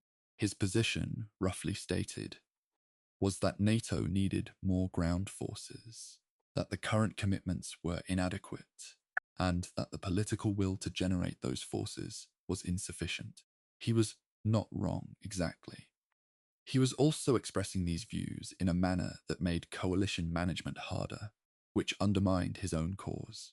The relationship between military necessity and political reality was one that Montgomery never fully resolved, and I'm not sure he ever entirely tried. He had built his professional identity around the primacy of military judgment over political convenience, around the idea that what was operationally correct should govern decisions, and that political considerations were, at most, the framework within which operational decisions were made. This had served him reasonably well in wartime, when the overriding imperative of winning provided a degree of protection for uncomfortable truths. In the peacetime politics of an alliance, where the overriding imperative was maintaining cohesion among governments with different interests and different domestic constraints, it served him less well. There were genuine achievements in the NATO years that don't get the same prominence as the wartime controversies. The standardization of military procedures across the alliance, the development of common command structures, common planning processes, common training standards, owed a significant debt to work done by Montgomery and the officers around him. These are unglamorous achievements, institutional rather than dramatic, the kind that don't generate memorable photographs or quotable speeches, but they were foundational to the alliance's ability to function as something more than a political aspiration, and they deserve acknowledgement. He retired from NATO and from active military service in September of 1958 at the age of 70. The retirement brought to an end a military career that had lasted, in its continuous active form, for 50 years, from his commissioning into the Royal Warwickshire Regiment in 1908 to his departure from Shape headquarters in Paris. 50 years that spanned the last decade of the pre-war British Imperial Army, 2 world wars, the dismantling of the empire, and the construction of a new Western security architecture. The range of it is genuinely astonishing when you hold it all at once. The contradictions within it are equally astonishing, and they weren't finished generating controversy just because the active service was over. In retirement, Montgomery moved to his home at Islington Mill in Hampshire, a property he had acquired after the war, and which served in the decades that followed as the setting for a private life that was by most accounts more peaceful than his professional one had been. He received visitors, maintained correspondence, travelled, and worked on his writing. He had opinions, of course he had opinions, about the wars being fought, the strategies being pursued, and the commanders making the decisions. He expressed these opinions. Some of those expressions were wise. Some of them were, by the standards of what was appropriate for a retired field marshal, considerably less so. But he was past caring about appropriate, if he had ever truly cared about it in the first place. Chapter 11, The Memoirs and the Arguments. In print in 1958, Collins published the Memoirs of Field Marshal the Viscount Montgomery of Alamein, K.G. It sold extraordinarily well. It also caused a diplomatic incident, damaged several professional relationships that had survived the war intact, and generated a historiographical argument about the truthfulness and fairness of its account that has never entirely subsided. The memoirs are, in a sense, the literary equivalent of Montgomery himself, impressively organized, fiercely argued, often insightful, and intermittently maddening in their confident misrepresentation of events that other participants remembered rather differently. The book's central argument, that Montgomery had approached each of his major campaigns with a clear plan that was consistently executed as intended, is the argument that generates the most serious professional pushback from historians. For Alamein, the claim is broadly defensible, though the attribution of credit is selectively generous to himself and selectively ungenerous to the logistical and planning work done by others. For Normandy, the argument that the slow progress around Caen was always the intended master plan, designed to draw German armor, while the Americans prepared their breakout, is where the debate becomes genuinely sharp. Montgomery's critics, including General Omar Bradley, in his own memoir, A Soldier's Story, argued that the master plan narrative was a post hoc construction, that Montgomery had repeatedly promised a breakout that didn't come, and was retrospectively reframing the outcome as the intention. Bradley didn't mince words about it. The historiographical problem with the Normandy master plan debate is that the documentary evidence is genuinely ambiguous. Montgomery did write, before and during the campaign, documents that can be read as supporting the fixing the German armor in the East interpretation. He also wrote and said things that clearly implied an expectation of early breakout in the East that never materialized. The two sets of documents don't entirely contradict each other. It's possible to have a general operational framework while still expecting more rapid progress than was achieved. But they don't fully cohere either. The most careful assessment of the historiography, including work published by the Wavell Room and by academic military historians in the years since, suggests that the truth is somewhere in the uncomfortable middle. Montgomery had a genuine operational framework that the Caen fighting served, but he had also oversold the pace of progress in ways that created expectations he couldn't meet. And the master plan narrative in the memoirs compressed this complexity into something cleaner than the actual record supports. The treatment of Eisenhower in the memoirs is another area that generated significant reactions. Montgomery was, in print, critical of Eisenhower's strategic decisions, specifically the broad front strategy, and specifically the decision not to drive for Berlin in the spring of 1945. He made these criticisms in terms that were professionally pointed and personally respectful in form, but unmistakably contemptuous in content. Eisenhower, who by 1958 had completed 2 terms as President of the United States and was finishing his second, responded with a restrained dignity that, in the context of what he'd put up with from Montgomery for 15 years, was remarkable. He wrote to Montgomery directly. The letter, by most accounts, was civil. The friendship, such as it was, survived the book, though in a reduced and careful form. The American reactions to the memoirs were more broadly negative than the British ones, and the pattern of this reaction followed lines that had been established during the war itself. In Britain, Montgomery remained a figure of enormous public affection. Alamein was a national story. His face was one of the defining images of the war, and the memoirs were read in a context of considerable residual goodwill. In America, where Patton was the defining wartime personality and where the Ardennes press conference had never been forgotten, the memoirs read as the latest installment of a long-running campaign of self-promotion at Allied expense.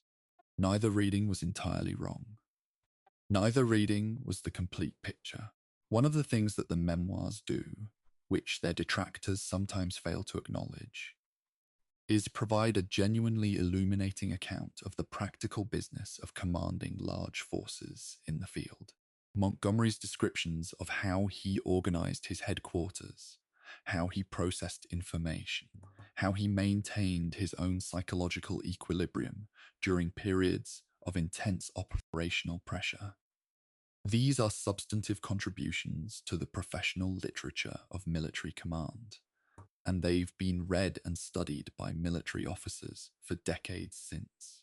Whatever their failings as objective history, they're not simply ego exercise.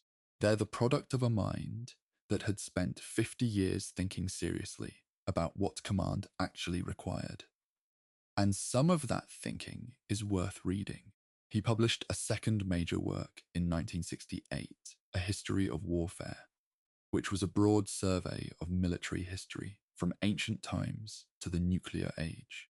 It was ambitious, unevenly executed, and genuinely interesting in places, particularly where it reflected on the development of combined arms doctrine and the lessons of the Second World War for modern defense.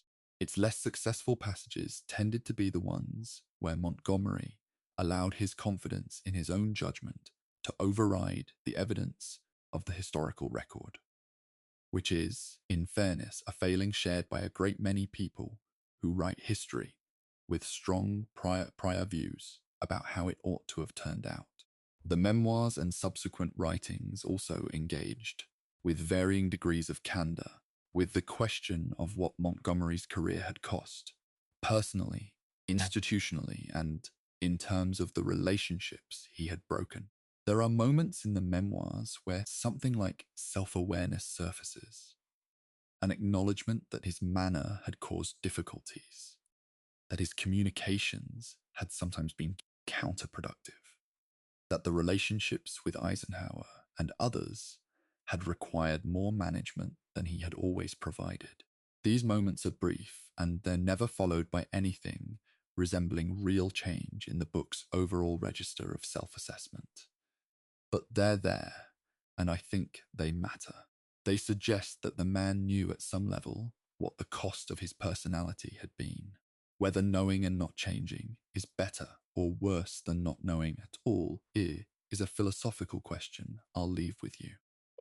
In the years following the memoirs, Montgomery became a figure of the establishment in the way that very senior British soldiers of tended to.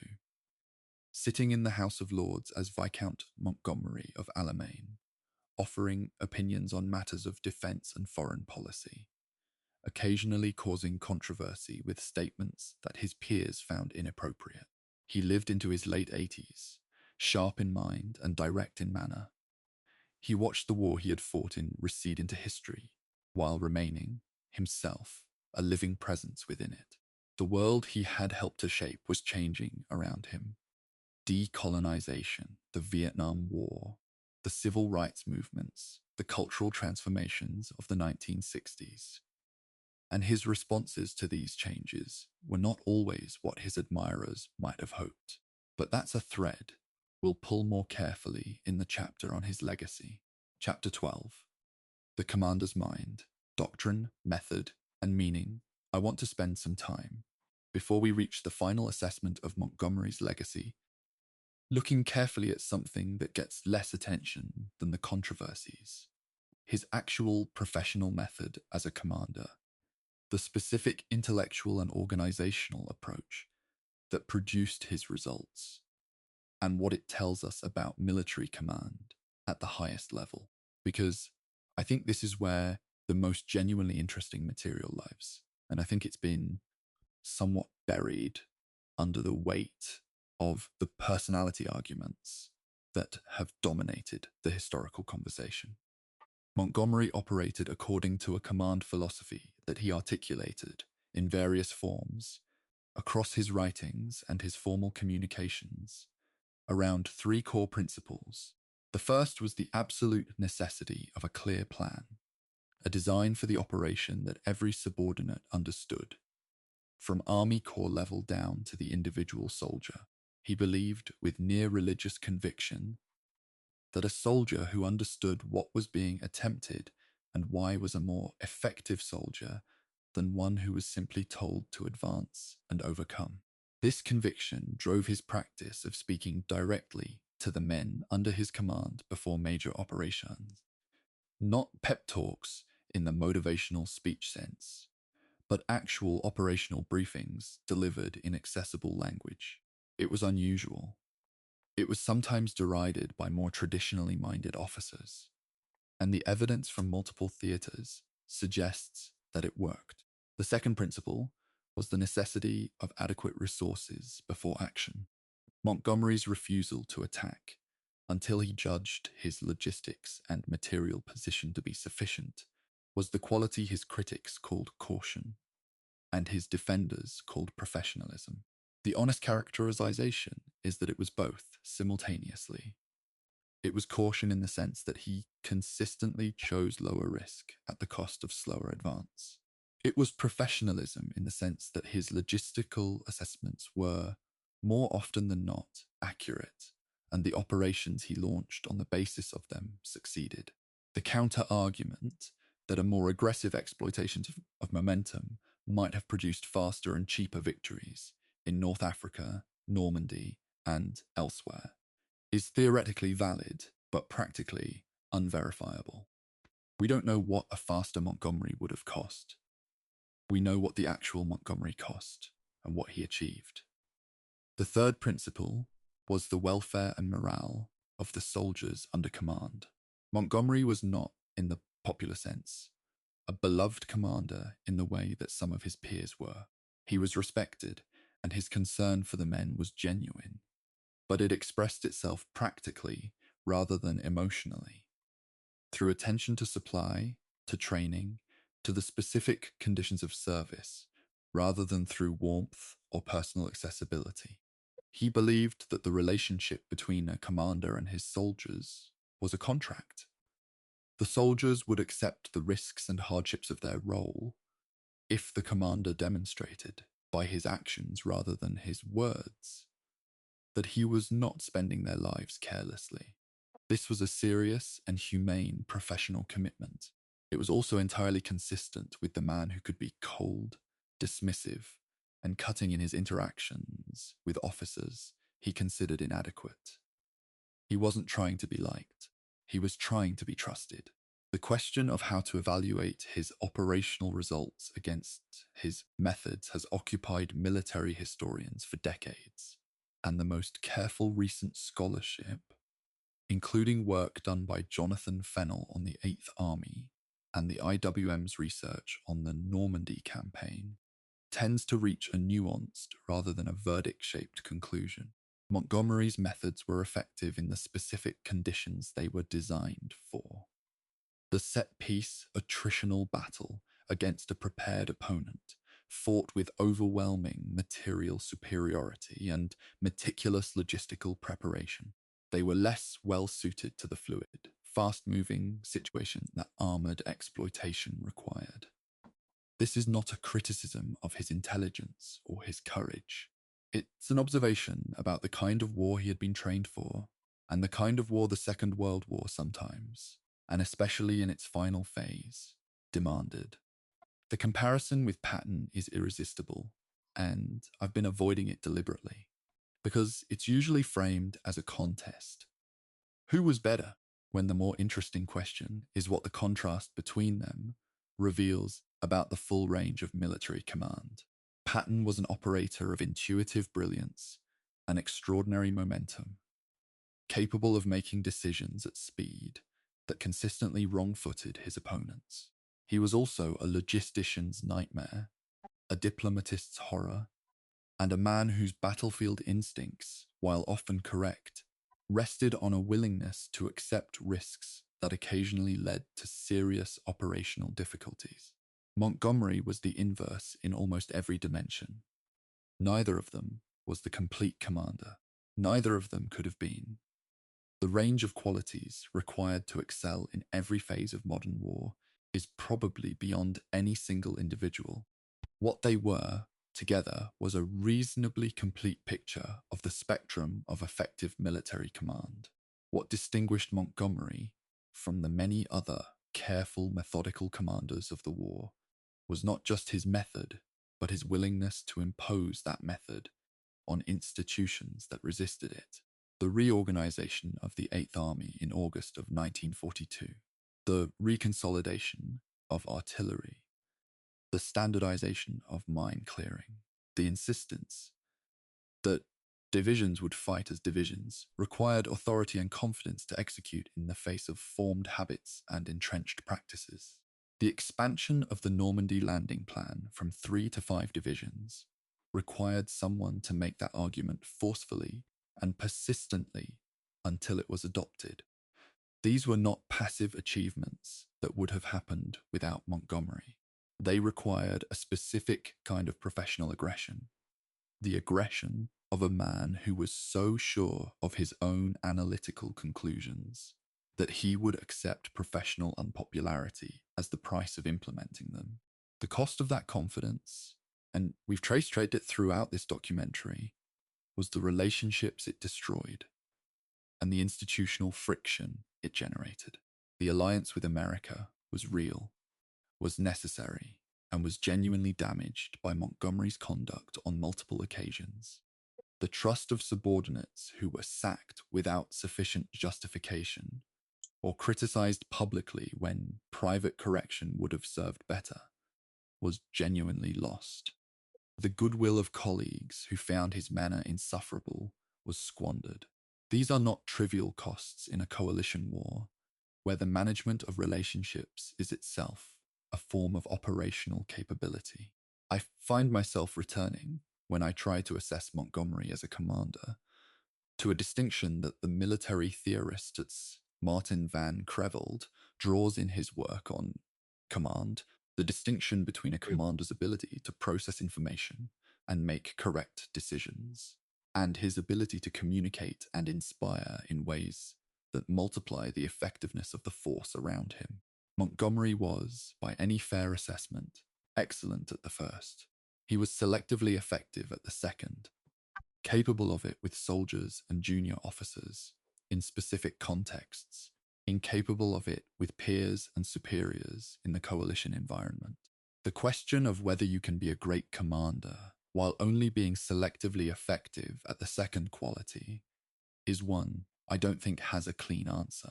The evidence of Montgomery's career suggests you can produce great results with that combination. Whether those results were as great as they might have been, had the personality been different, is the counterfactual that haunts every assessment.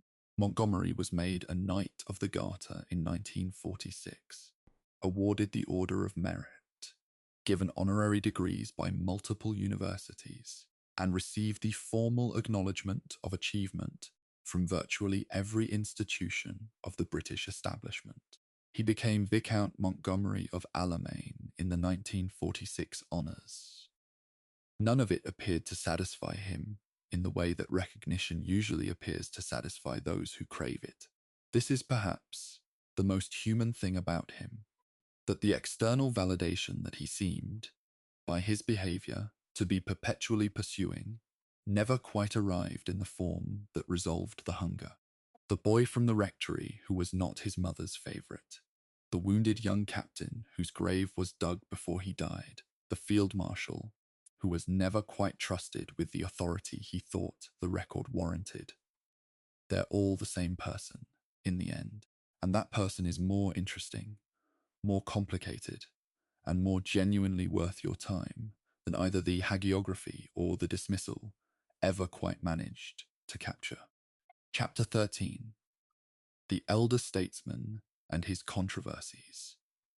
There is a particular trap that awaits men of enormous achievement when they live long enough to watch the world change around them. The trap is this: the certainties that served them in one era become liabilities in another, and the voice that was once authoritative becomes, with the passage of time and the shifting of cultural ground, something more complicated to listen to. Montgomery lived until the 1st of March, 1976. He was 88 years old when he died, and the decades between his retirement from NATO in 1958 and that final morning in Hampshire were decades of significant public statement, some of it admirable, some of it deeply problematic, and all of it entirely consistent with the man who had been, throughout his career, incapable of keeping his views to himself. The elder Montgomery is not a comfortable subject, but he's a necessary one if we're going to take the full measure of the man. His seat in the House of Lords gave him a platform he used with his characteristic lack of inhibition. He spoke on defense matters with authority and genuine expertise, and some of his contributions to debates about British defense policy in the late 1950s and 1960s were substantive and well-argued. He was an early and serious voice for the importance of conventional deterrence alongside nuclear capability, a position that put him, in some respects, ahead of official thinking in his insistence that NATO's nuclear reliance was a strategic vulnerability rather than simply a cost-saving measure. He argued for a larger, better-trained British army at a time when successive governments were making the opposite choices for budgetary reasons. He was not always wrong, and on the narrow question of military strategy, he was often right in ways that took the policy community years to catch up with. But the public controversies of his later years weren't primarily about defense policy. In 1961, Montgomery visited the Soviet Union and met with Nikita Khrushchev.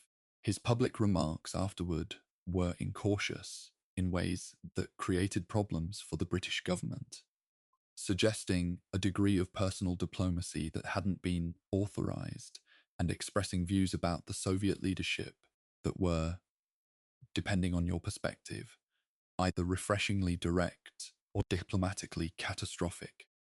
The Foreign Office spent some time managing the aftermath. Montgomery seemed, by all available accounts, entirely unbothered. This was not the last time his independent travel and communication would create institutional headaches. He visited China in 1960 and made remarks there that similarly required careful handling. He was, in retirement, conducting something very close to his own private foreign policy, driven by a conviction that his standing as a senior Allied commander gave him a unique platform for direct engagement with world leaders. Whether that conviction was justified is a genuinely interesting question. Whether acting on it without coordination with the government was appropriate is a simpler one.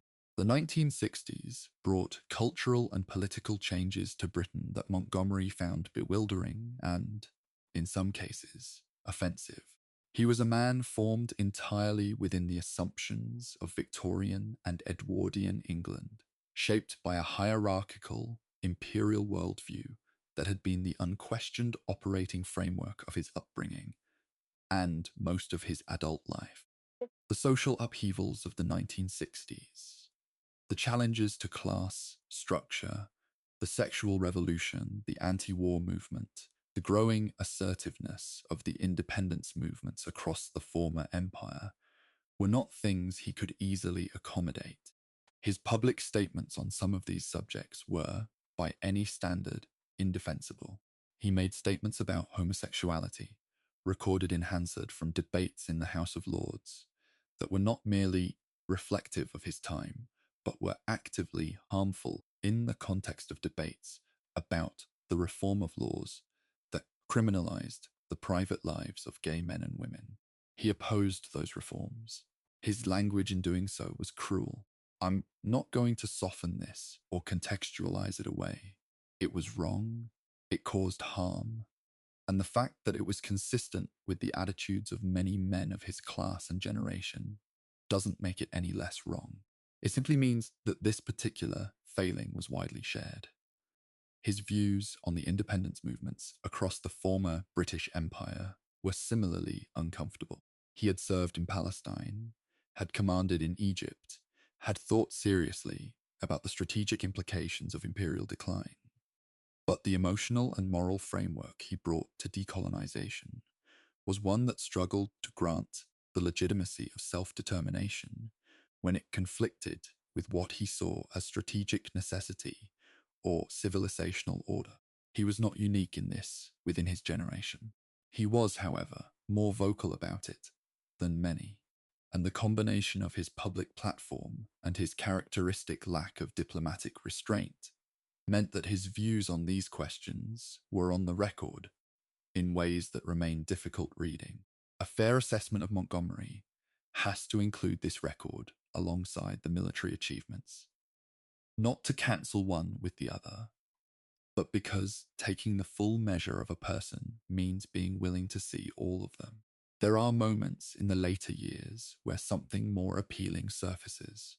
His correspondence with former soldiers, men who had served under him in the desert, in Normandy, in Germany, was by many accounts warm and consistent over decades. He remembered names and units. He replied to letters. He attended reunions. The relationship between Montgomery and the men he had commanded, the ordinary soldiers of the 8th Army and 21st Army Group, was one of the few areas of his life where the emotional connection appeared to be uncomplicated and genuine. These men had trusted him with their lives, and he hadn't forgotten that. Regimental histories and personal memoirs from veterans consistently describe an old field marshal who, even in his 80s, could be found at El Alamein reunions, talking with former privates and corporals as easily as he talked with anyone. That's not nothing. In a man of his formidable difficulty, it's actually quite a lot. He continued writing in retirement, producing not just the major historical works we've already discussed, but a steady stream of articles, letters to newspapers, and public statements on current military and political events. His commentary on the Vietnam War, which he watched with the professional eye of a man who had spent decades thinking about asymmetric warfare, insurgency, and the limits of conventional military power, was, in some respects, more prescient than the official positions of the Western governments conducting and supporting the war. He understood and said publicly that military force without political legitimacy and sustainable governance was not a strategy for victory. Whether the people making the relevant decisions were listening is another matter. His relationship with the written assessment of his own career grew increasingly defensive as the historical literature developed. The 1960s and 70s produced a wave of serious, rigorously researched military history about the Second World War, and some of it was unflattering to Montgomery. Corelli Barnett's The Desert Generals, published in 1960, argued that the credit for stabilizing the 8th Army before El Alamein belonged primarily to Auchinleck, and that Montgomery had benefited from a foundation he hadn't built. Nigel Hamilton's authorized biography, which Montgomery lived to see begin but not complete, was broadly sympathetic but serious enough to require engagement with the criticisms. Montgomery was not passive in the face of these assessments. He responded to them, in correspondence and in public, with the same competitive energy he had brought to military operations. He did not enjoy being told, by people who hadn't been there, that he'd got it wrong. By the early 1970s, Montgomery's health was declining. He had suffered strokes, and the physical and cognitive demands of his public role became progressively harder to meet. He withdrew increasingly to Islington Mill, the Hampshire property he had made his home after the war, where he was cared for by staff and visited by family and a diminishing circle of friends. There is something melancholy about the image of the old field marshal in his last years, the man who had commanded hundreds of thousands, who had stood on Lüneburg Heath and received the surrender of an army, sitting quietly in a Hampshire garden, with the world largely moved on from the arguments that had defined him. He was still occasionally photographed and interviewed. The eyes in the late photographs still held that particular quality: watchful, assessing, not quite at rest.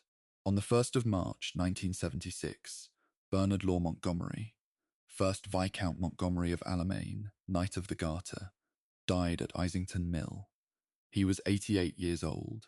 He had been born in the reign of Queen Victoria, commissioned in the reign of Edward VII, first wounded in the First World War, had commanded in the Second, and had helped to construct the Cold War security architecture of the Western Alliance.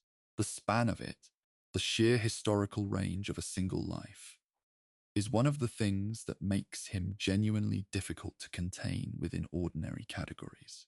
He was buried in the churchyard of Holy Cross Church in Binstead, Hampshire, a few miles from his home. The grave is modest. The man, as we've established, was anything but. Chapter 14, The Historian's Verdict. Military history, as a discipline, has a complicated relationship with its most famous subjects. The men who commanded the great campaigns of the 20th century attract biographical attention on a scale that tends to produce, over time, a pendulum effect. Early hagiography followed by revisionist critique, followed by a more measured synthesis that, if we're lucky, ends up somewhere close to the truth. The historiography of Montgomery follows this pattern fairly closely, and mapping it is a useful way of understanding what we actually know about him, as distinct from what various generations of historians have chosen to emphasize. I want to walk through this carefully because the historian's arguments are not merely academic. They bear on real questions about how wars are won, how coalitions function, and what we should ask of the people we entrust with command.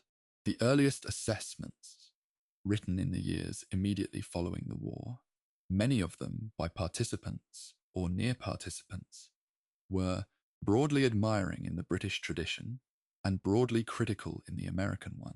This split followed the fault lines of the wartime arguments almost perfectly, and it reveals something important.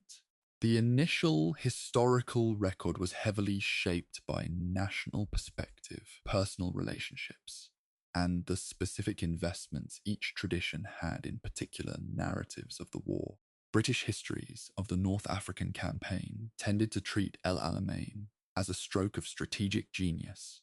American accounts were more likely to note, as Chester Wilmot did in The Struggle for Europe, that the material conditions preceding the battle were also significant factors. Neither tradition was producing disinterested analysis in those early years. Both were produced in different ways the histories that their national audiences needed. Corelli Barnett's The Desert Generals, which appeared in 1960, was the first serious challenge to the Monty hagiography from within the British tradition, and its impact on the historical conversation was considerable.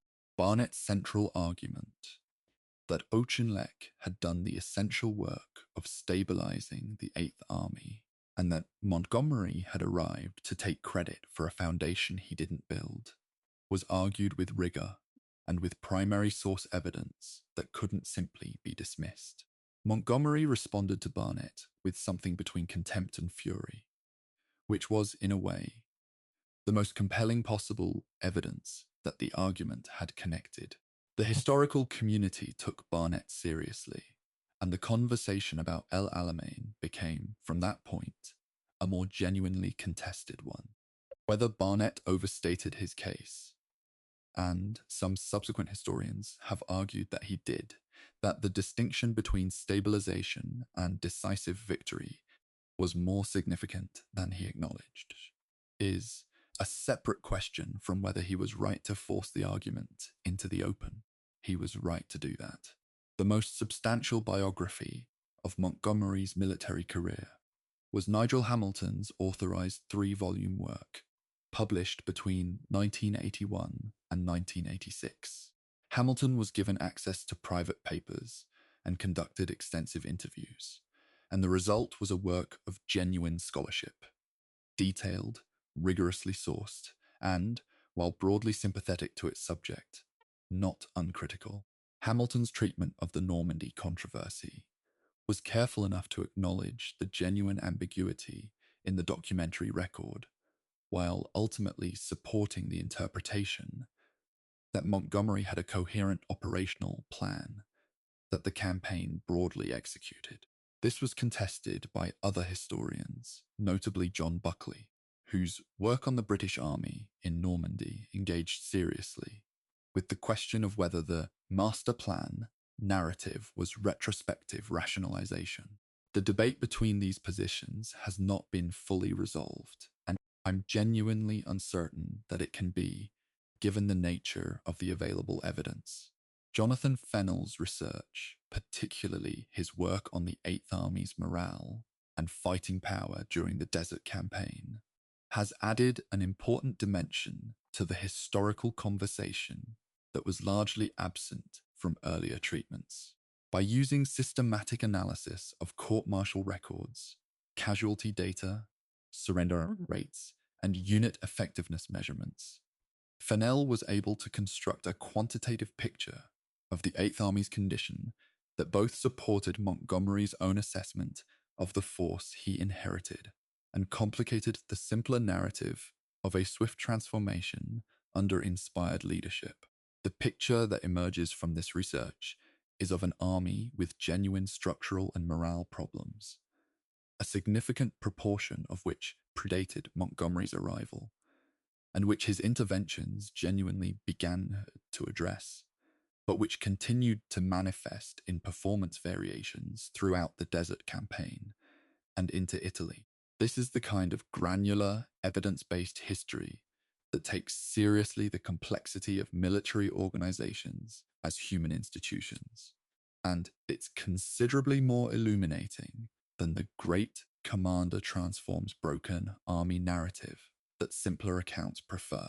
The Normandy historiography has been enriched in recent decades by the opening of additional archival sources and by the application of operational analysis methods that allow more precise assessment of the relationship between command decisions and battle outcomes. The Imperial War Museum's own published research on tactics and the cost of victory in Normandy is careful to acknowledge both the genuine operational rationale for the British approach east of Caen and the significant cost in casualties that the attritional fighting produced. The key figure, that infantry officers of the rank of second lieutenant in the British Second Army had roughly a 1 in 10 chance of surviving the campaign unscathed, is the kind of data point that resists any simple valuation as either acceptable or excessive without reference to what the alternatives would have required. The counterfactual problem is genuinely unsolvable. We don't know what a more aggressive British advance in Normandy would have cost, because it didn't happen. We only know what the actual approach cost and what it achieved. Market Garden remains, in the historical literature, the most straightforwardly negative assessment of Montgomery's judgment.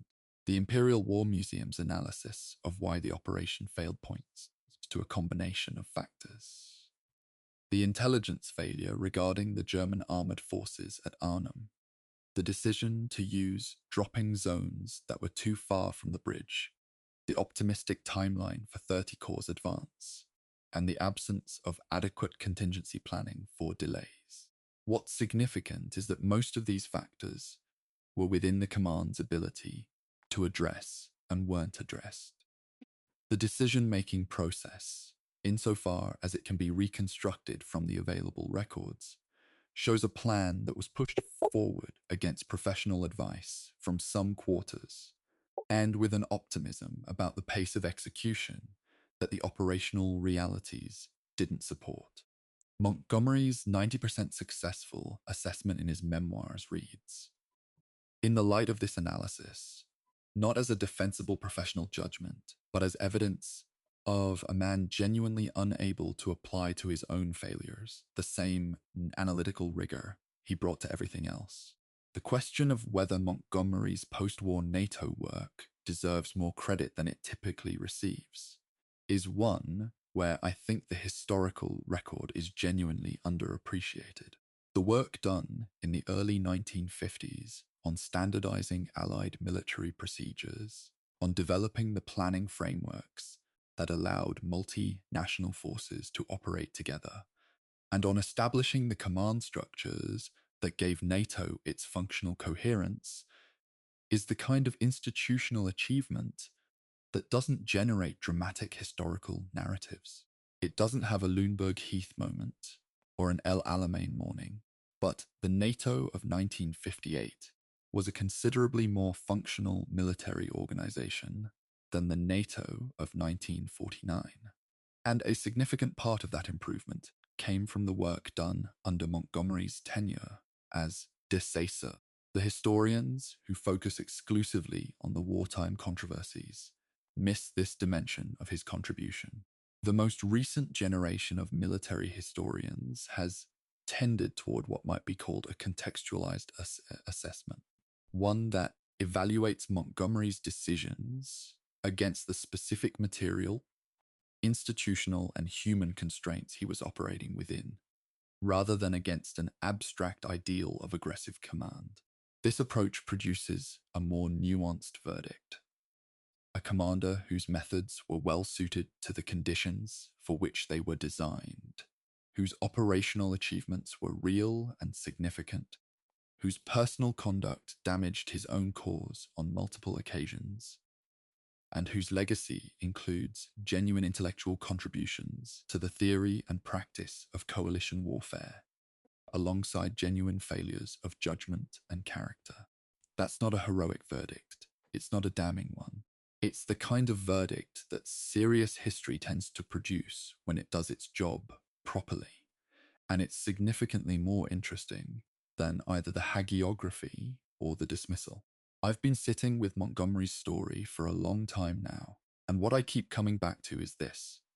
The arguments about his decisions, El Alamein, Caen, Arnhem, the press conference, the memoirs, are arguments that we can have because the record is rich enough to sustain them.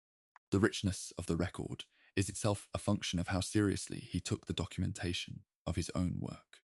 Montgomery wrote orders, wrote memoranda, wrote letters, wrote memoirs, wrote history, compulsively, almost. And the result is a documentary trail that allows historians to engage with his thinking in unusual depth. The man who is hardest to assess with confidence is the man who left the thinnest record. Montgomery left a very thick one. Whether that record ultimately vindicates him, condemns him, or, as I think is closest to the truth, reveals him as irreducibly complicated, depends on what questions you bring to it and what you're willing to accept as an answer. Chapter 15. The question of Caen revisited, I want to return, in this chapter, to the argument we introduced in Chapter 6, because I don't think we settled it, and I'm not sure it should be settled too quickly. The Caen controversy is the central, unresolved debate of Montgomery's career, and it's central not just because of what it tells us about Normandy, but because of what it tells us about the fundamental problem of evaluating military command.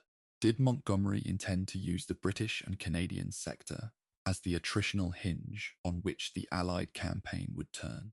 Or did he fight unsuccessfully for a breakout, fail to achieve it, and then retrospectively claim that the outcome was what he'd planned all along? These aren't merely academic questions. They bear on whether Montgomery was a strategist of genuine depth or a self-serving narrator of his own record.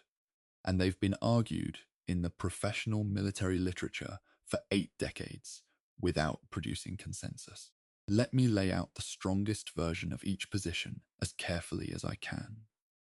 The master plan interpretation rests on a series of documentary pillars. Before the invasion, Montgomery produced planning documents that described the British sector's role in terms of drawing and fixing German armoured reserves, while the American forces built up strength for a breakout in the West. His memorandum of the 8th of June, which stated an intention not to butt against, Caen with heavy casualties, can be read as consistent with a plan that prioritized attrition over territorial capture. The operational pattern of the Normandy campaign, with the bulk of German armoured divisions consistently drawn toward the British and Canadian sectors and away from the American ones, produced exactly the conditions that allowed Operation Cobra to achieve its decisive breakthrough in late July. When Bradley launched Cobra, he faced far fewer and far weaker German armored formations than would have been possible if those formations had been deployed against both Allied sectors simultaneously. This pattern, the master plan argument says, was not accidental. It was the product of deliberate operational design. The opposing interpretation is also serious and also rests on evidence. The operational orders issued during the campaign for Perch, for Epsom, for Goodwood, were written in language that consistently described their objectives in terms of territorial advance and armoured exploitation, not attrition. Corps and divisional commanders within the British Second Army were told repeatedly that their operations would lead to a breakout. The resources committed to Goodwood in particular, a concentrated armoured attack using 3 armoured divisions in a sector roughly 7 kilometres wide, are not consistent with a plan whose primary purpose was to fix German forces rather than break through. When Goodwood failed to produce the exploitation that Montgomery had appeared to promise, the reaction at Eisenhower's headquarters was not that of an ally surprised by a change of plan. It was the reaction of commanders who had been told a breakout was coming and had watched it not come again. The argument concludes that the master plan was constructed after the fact to explain an outcome that had not been achieved as intended. The most careful historiographical position, and the one I'm most convincing after spending time with the primary sources, is that both versions contain truth, and that the discomfort of holding both simultaneously is exactly where the honest analysis lives.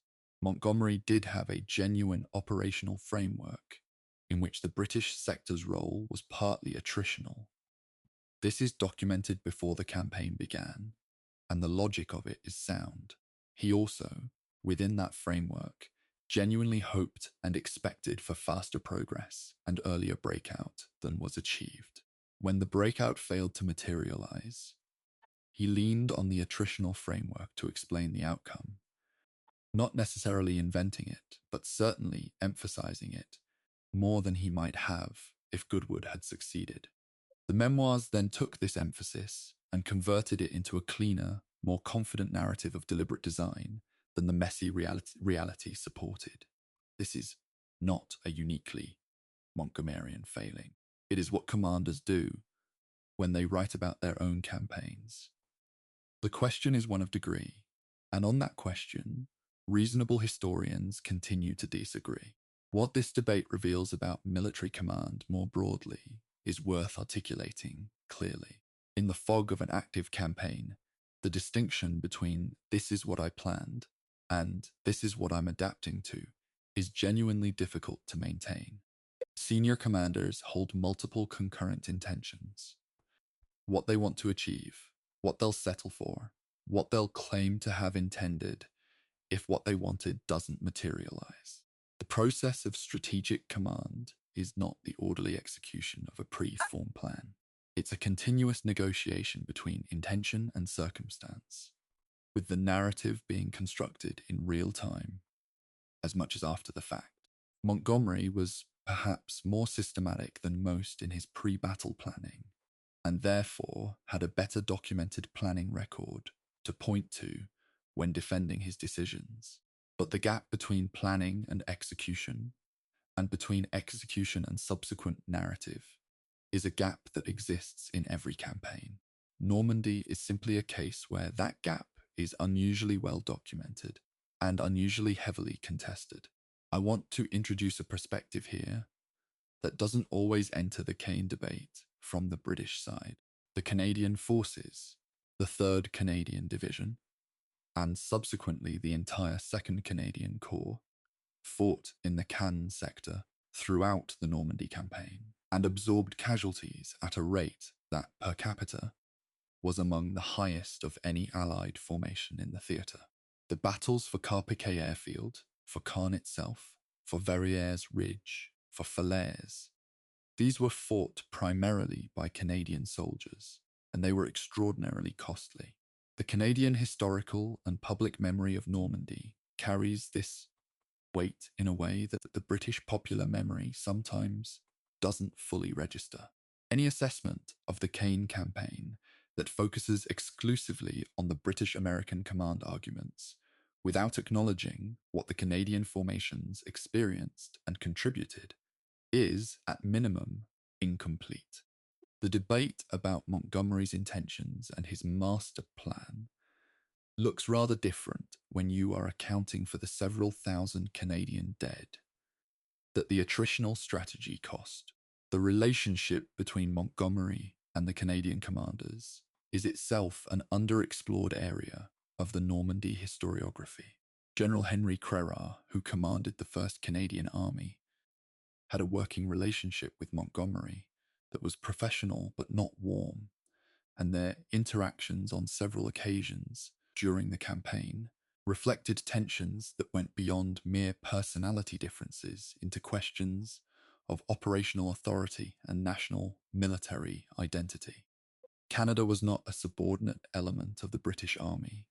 It was an allied nation contributing a national military force with its own command structure, its own government's interests, and its own soldiers' lives.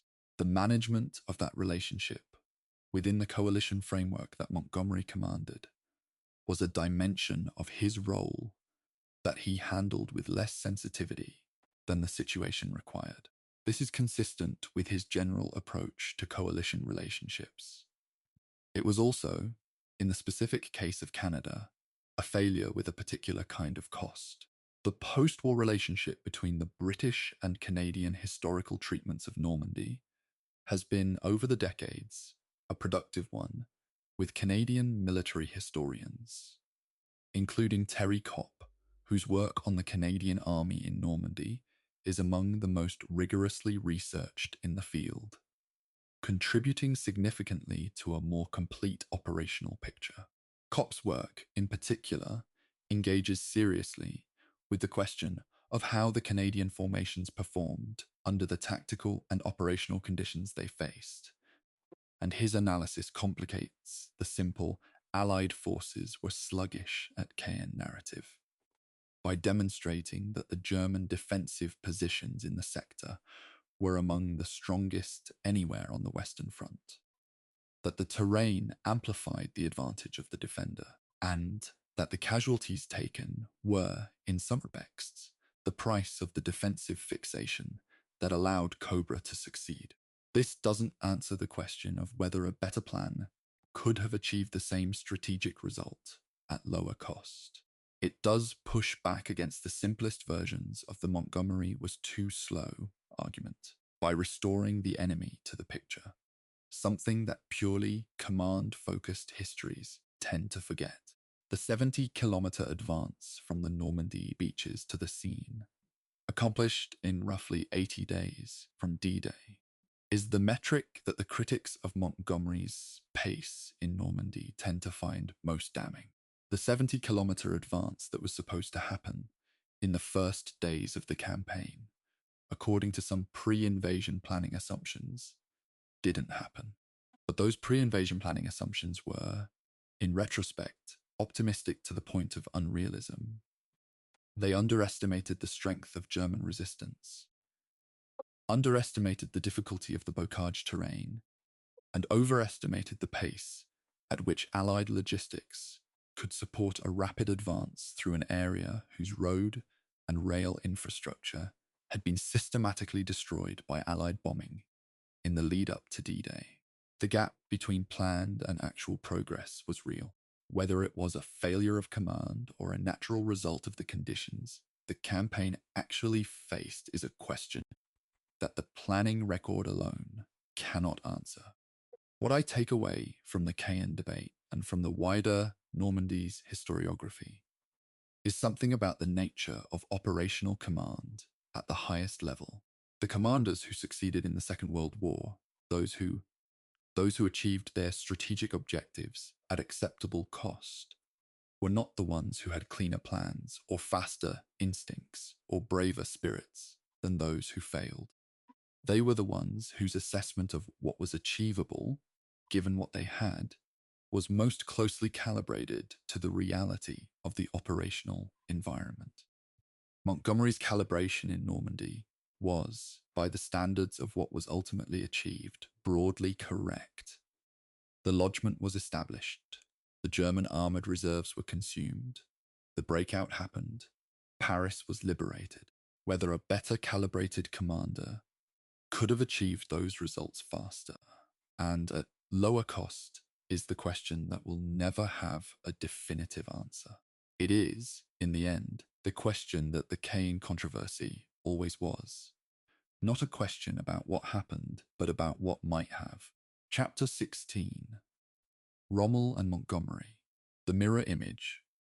There is a comparison that Montgomery himself invited in his memoirs and in interviews across the later years of his life, and that the historical literature has returned to repeatedly, the comparison with Erwin Rommel. The two men never met in person. They faced each other across the Western Desert for the better part of a year, and each became, for his own side, the defining image of command in that theatre. Their names became paired in the popular imagination.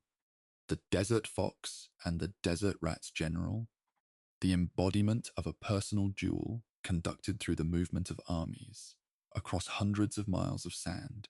The reality, as always with popular images of this kind, was more complicated and more interesting than the myth. But the comparison between them is genuinely illuminating, not because it resolves the question of who was the better commander, but because the contrast between their methods reveals something important about the different philosophies of command that shaped the war. Rommel was, by virtually every assessment, an operator of extraordinary intuitive brilliance. He thought and moved fast. He led from the front, often directing engagements at regimental level, when corps commanders would normally be at their headquarters, processing information from multiple sources. His decision cycle was rapid. He saw an opportunity, assessed it in moments, and acted before the opponent could respond. This quality, the ability to operate inside an opponent's decision cycle, to move faster than they could adapt, was the operational expression of what the German army called Auftragstaktik, or mission-type tactics, a system in which subordinates were given objectives and trusted to achieve them through their own initiative, without waiting for detailed orders from above. Rommel embodied this philosophy in its most extreme form, and it produced victories in the desert that astonished his enemies and alarmed his own superiors in equal measure. Montgomery's operational philosophy was, in almost every respect, the inverse. Where Rommel moved on intuition, Montgomery moved on preparation. Where Rommel led from the front, Montgomery commanded from a headquarters he described as deliberately removed from the noise of battle, far enough back to maintain perspective, close enough to exercise authority. Where Rommel trusted momentum, Montgomery trusted logistics. Where Rommel operated inside his opponent's decision cycle, Montgomery designed his operations to be robust against the opponent's ability to respond, to succeed not because the enemy was surprised, but because the conditions for success had been so thoroughly prepared that surprise was not necessary. This was not a timid philosophy. It was a different philosophy, driven by a different assessment of where the decisive advantage lay. The contrast between their approaches to logistics is particularly revealing. Rommel's advances in the desert were repeatedly checked, not by British tactical resistance, though that resistance was often serious, but by the overextension of his own supply lines. He consistently advanced further than his logistics could support, gambling on capturing British supply dumps to sustain his forward momentum, and he was right often enough that the gamble appeared, from a distance, to be strategy. Montgomery understood the pattern and refused to mirror it. His advances were slower, more deliberate, and more thoroughly supported than Rommel's. and they tended not to be reversed. There is a useful way of thinking about this difference.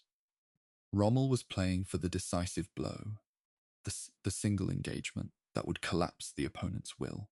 Montgomery was playing for the sustained campaign, the accumulation of conditions that made defeat for the opponent inevitable. Both approaches have their place in military theory. In the specific conditions of the Western Desert, with the specific material constraints that Rommel was operating under, and the specific recovery capability that the British supply system provided, Montgomery's approach was arguably the more appropriate one. The personal contrast between the two men extends beyond operational philosophy into character. Rommel was, by most accounts of those who served with and against him, a man of considerable personal warmth and genuine concern for the soldiers under his command. He was also a more straightforwardly admirable human figure than Montgomery in several respects. His personal courage was extraordinary. His relationships with subordinates were warmer, and his political evolution during the later years of the war. When he came to understand the nature of the regime he served and participated, at varying degrees of remove, in the conspiracy that ended in the July 20th plot, gave him a moral dimension that transcends his military record. The circumstances of his death, forced to take poison by the regime he had begun to turn against, is one of the war's most humanly affecting stories. Montgomery lived, argued, and continued to be difficult for another 30 years. This asymmetry in the human narrative of the two men has shaped their historical reputations in ways that don't always correspond to the operational record. Rommel became, in the post-war Western imagination, the good German, the professional soldier fighting a clean war in the desert, respected by his opponents, untainted by the ideology of the regime. This portrait required some selective framing. Rommel's forces in North Africa, while not committing the systematic crimes that characterized German operations on the Eastern Front, were not entirely without stain, and the clean war in the desert narrative was always somewhat constructed. Montgomery, fighting on the winning side and living to write his own account, attracted a different kind of mythologizing. The British bulldog, the careful professional, the man who turned the tide. Both narratives contain truth. Neither is complete. The question of who was the better commander is one I've deliberately avoided answering directly, because I think it's the wrong question. Better for what? Better under what conditions? With what resources? In what theatre? Against what opponent? Rommel, with Montgomery's logistical resources and political backing, might have been unstoppable. Montgomery, with Rommel's supply constraints, might have been ground to a halt. The counterfactuals are interesting, but not resoluble. What we can say is that in the conditions that actually obtained, the Western Desert Campaign from 1942 onward, Montgomery's approach produced outcomes that Rommel's approach, for all its brilliance, could not. Rommel never captured Alexandria. Montgomery captured Tripoli. The operational record in the end speaks.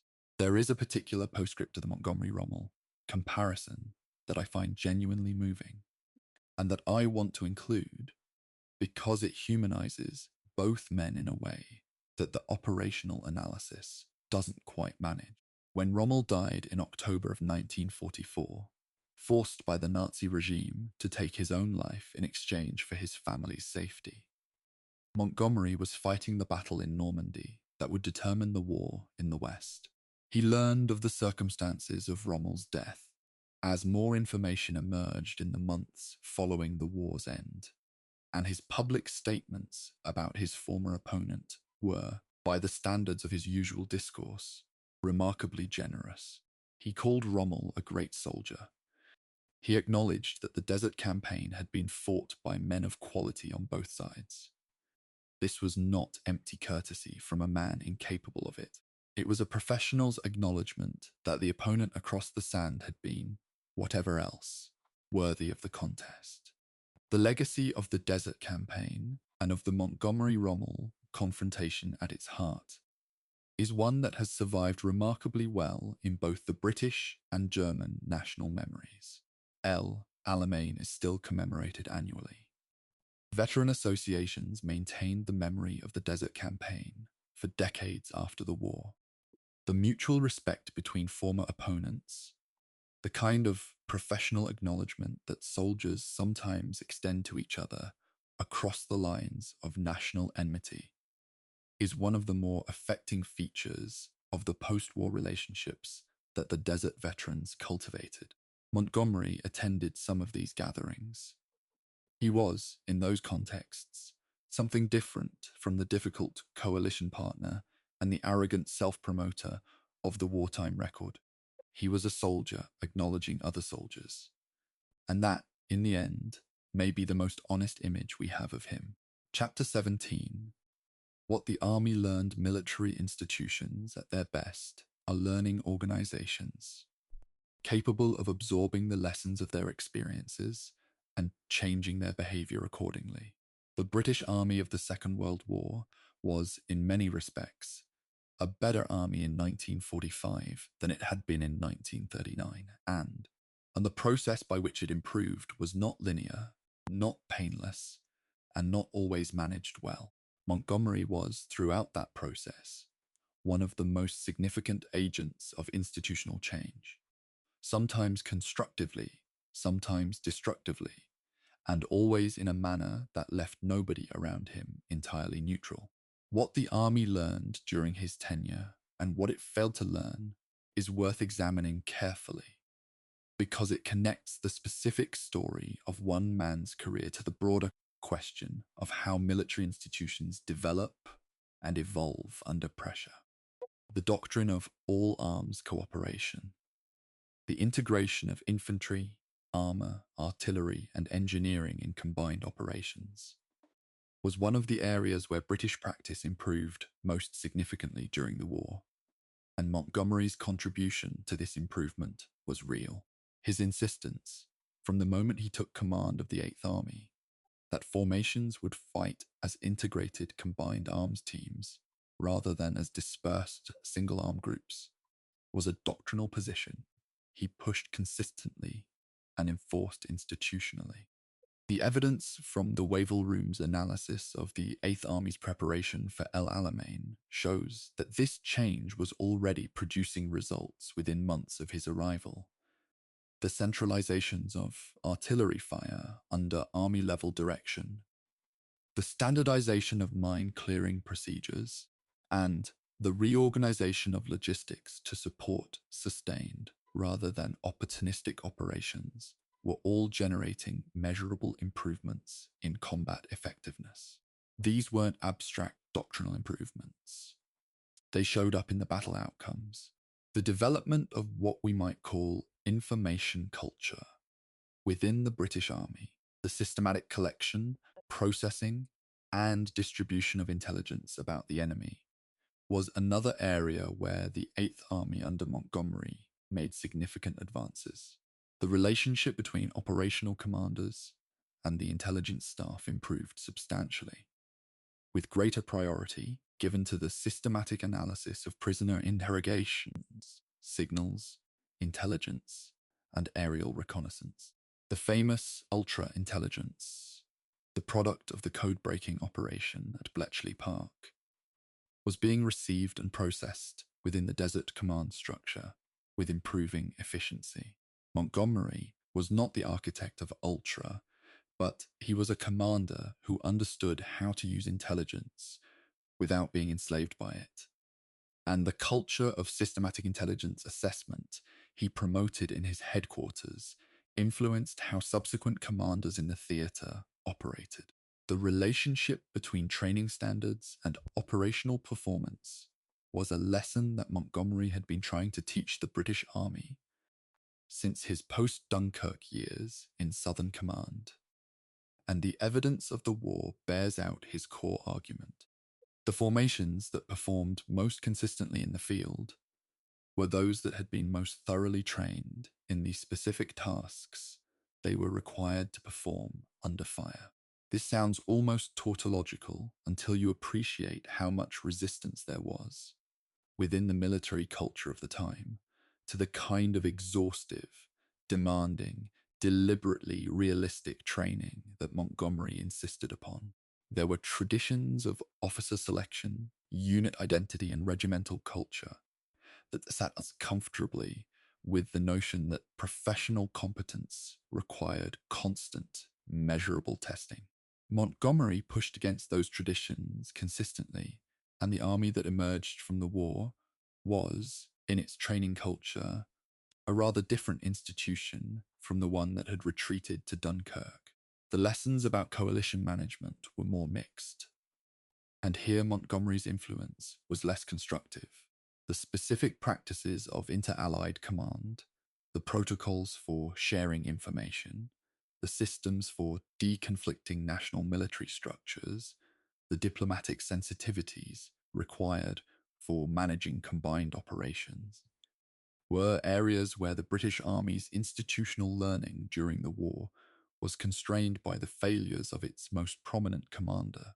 The patterns of behavior that Montgomery established, the tendency to express disagreement through unilateral action rather than through negotiated process, the willingness to communicate upward in ways that were professionally disrespectful, the use of public statements to reinforce positions that should have been managed privately, were not emulated by his successors in the same form, but they did shape the institutional culture of British senior command in ways that took time to fully address.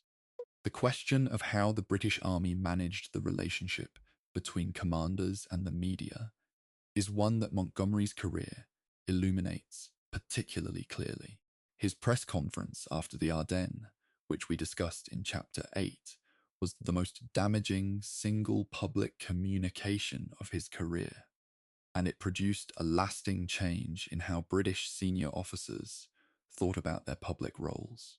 The lesson drawn, not always explicitly, not always fairly, was that senior commanders speaking publicly about coalition operations created institutional risks that outweighed the benefits of direct communication.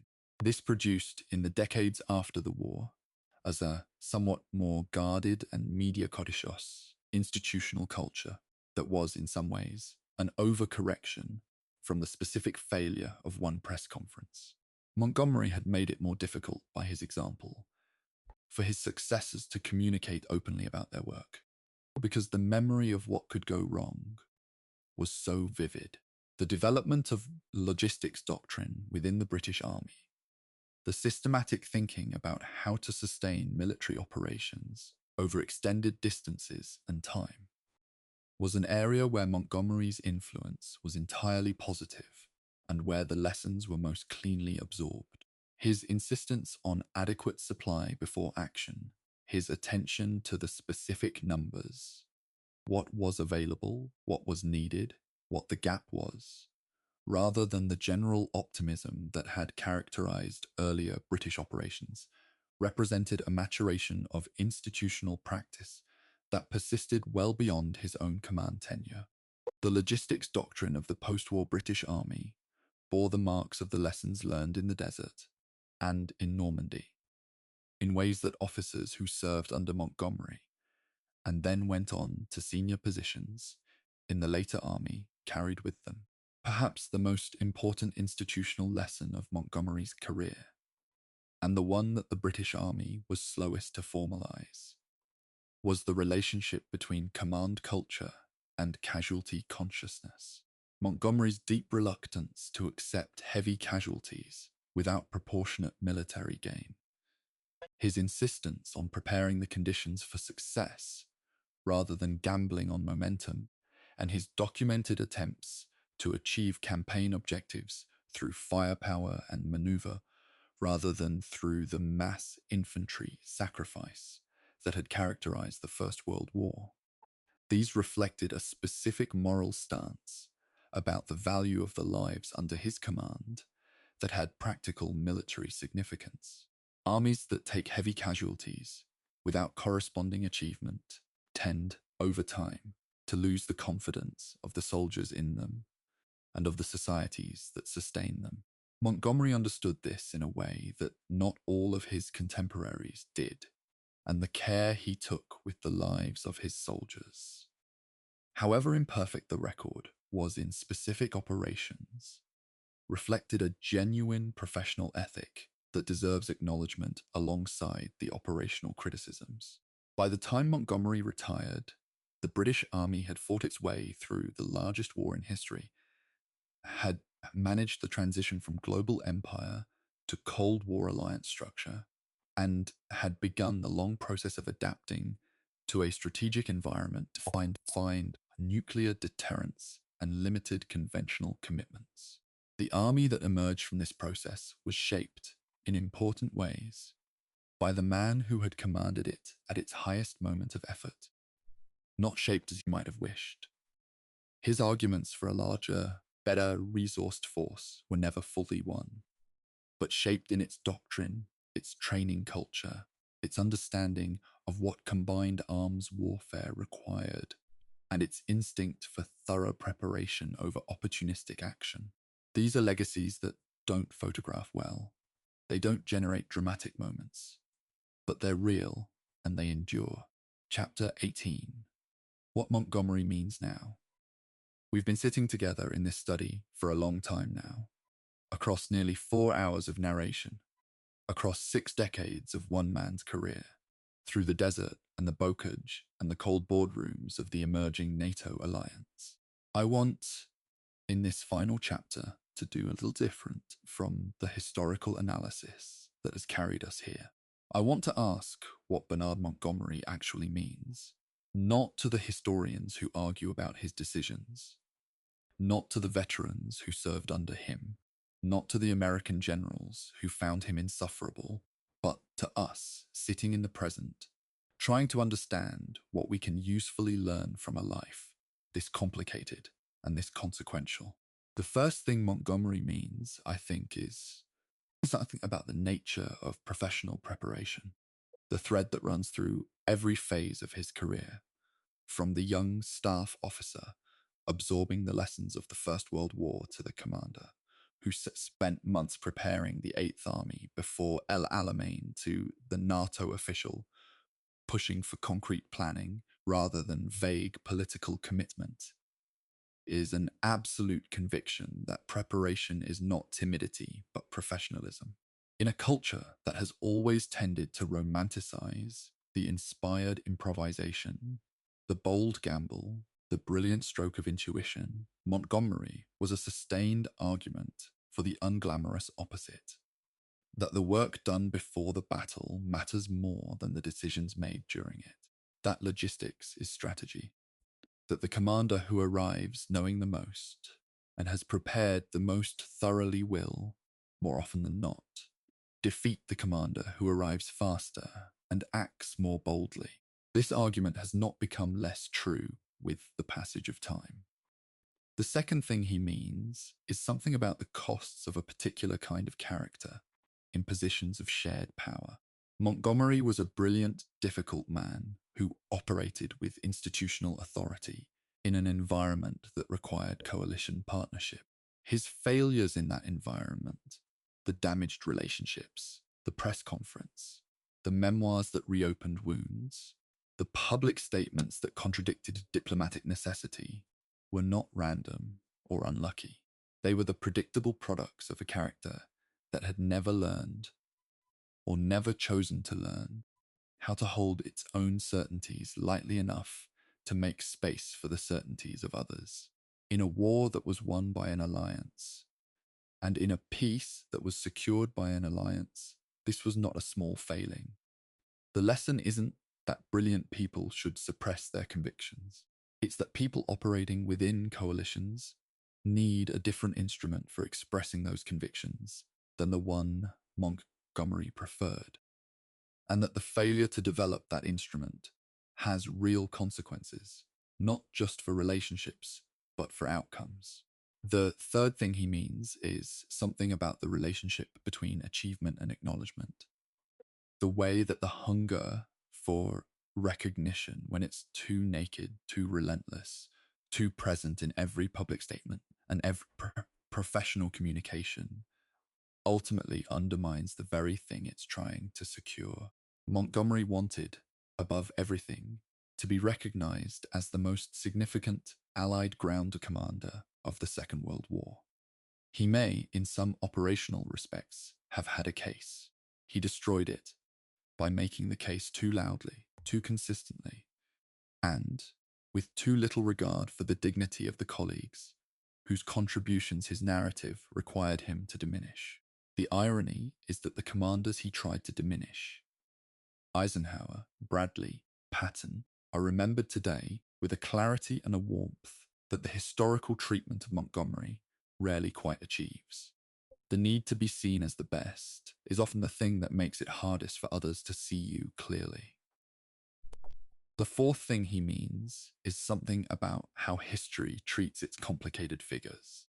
We have a persistent tendency, when we engage with the history of the Second World War, to want resolution, to sort the commanders into those who were right and those who were wrong, those who were admirable and those who weren't, those whose decisions saved lives and those whose decisions wasted them. Montgomery resists this sorting with unusual stubbornness. And I think that resistance is the most valuable thing about him as a historical subject. He was a man who did genuinely important things and genuinely costly things, sometimes simultaneously, and whose character was irreducibly mixed in ways that don't simplify on closer inspection. The closer you look, the more complicated he becomes. That's not a failure of the historical record. That's what real people are like. That's what real history is like. I want to say something personal here, which is that sitting with this material for as long as it takes to write 4 hours of narration about it leaves you with a feeling that's harder to name than admiration or contempt. It's something closer to recognition. The sense that the qualities in Montgomery that made him exceptional and the qualities that made him difficult are not really separable. The certainty that allowed him to stand in front of the Eighth Army in August of 1942 and tell them convincingly that they were going to win. The certainty that let him refuse to retreat at El Alamein, that let him argue for the larger D-Day plan when the institutional momentum was toward the smaller one, that kept him working at NATO when more comfortable men might have retired. That certainty was the same thing as the arrogance that damaged the alliance and the self-promotion that corrupted the memoirs. You couldn't have had one without the other. The knife cuts both ways and always did. The men who served under him at El Alamein are gone now. The veterans of 21st Army Group have gone. The officers who argued with him at SHAPE have gone. What remains is the documentary record, the historiographical debate, the statues and the street names, and the continuing argument about what he did and what it cost and what it was worth. The argument continues because the questions don't have clean answers, and because the questions matter, not just as history, but as ongoing considerations about how we ask military institutions to operate, what we expect of the people who command them, and what we're willing to forgive in the service of achievement. These are not comfortable questions. Montgomery never made anyone comfortable. Even now, from a distance of 50 years and more, he doesn't quite let you settle. The statue of Montgomery on Whitehall, cast by Oscar Neumon and unveiled in 1980, shows him in battle dress, hands clasped behind his back, looking south down the street that leads toward Parliament. It's not a triumphalist pose, no sword raised, no gesture of command. It's the pose of a man thinking, standing still for once, watching. I've stood in front of it more than once in the course of working on this project, trying to decide what I see. I see the certainty, obviously. It's there, in the set of the jaw, the straightness of the spine, the quality of absolute self-possession that his photographs always projected. But I also see, or think I see, something else. The cost of all that certainty, the weight of all that control, the discipline required to be that consistently, relentlessly, exhaustingly sure of yourself in a world that gave you plenty of reasons to doubt. Whether that discipline was worth what it cost. To him, to the people around him, to the alliance he served, is the question I've been sitting with throughout this documentary. I don't have a clean answer. I'm not sure the question has one. What I have is a deep respect for the seriousness of the record, the operational achievements, the institutional contributions, the genuine professional courage that it took to walk into a broken army in the desert and tell them they were going to win, and then go out and be right. And I have an equally deep discomfort with the self-regard, the damaged relationships, the press conference, the memoirs, the public statements of the later years that don't sit easily alongside the wartime achievements. Holding both is what the history asks of us. It's what any honest engagement with a complicated life requires. And if you've been with me for 4 hours now, through all of it, then I think you already know how to hold both. Thank you for spending this time here.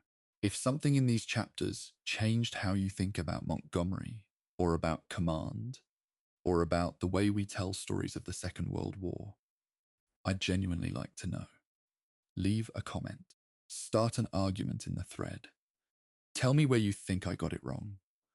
That's exactly the kind of conversation this history deserves.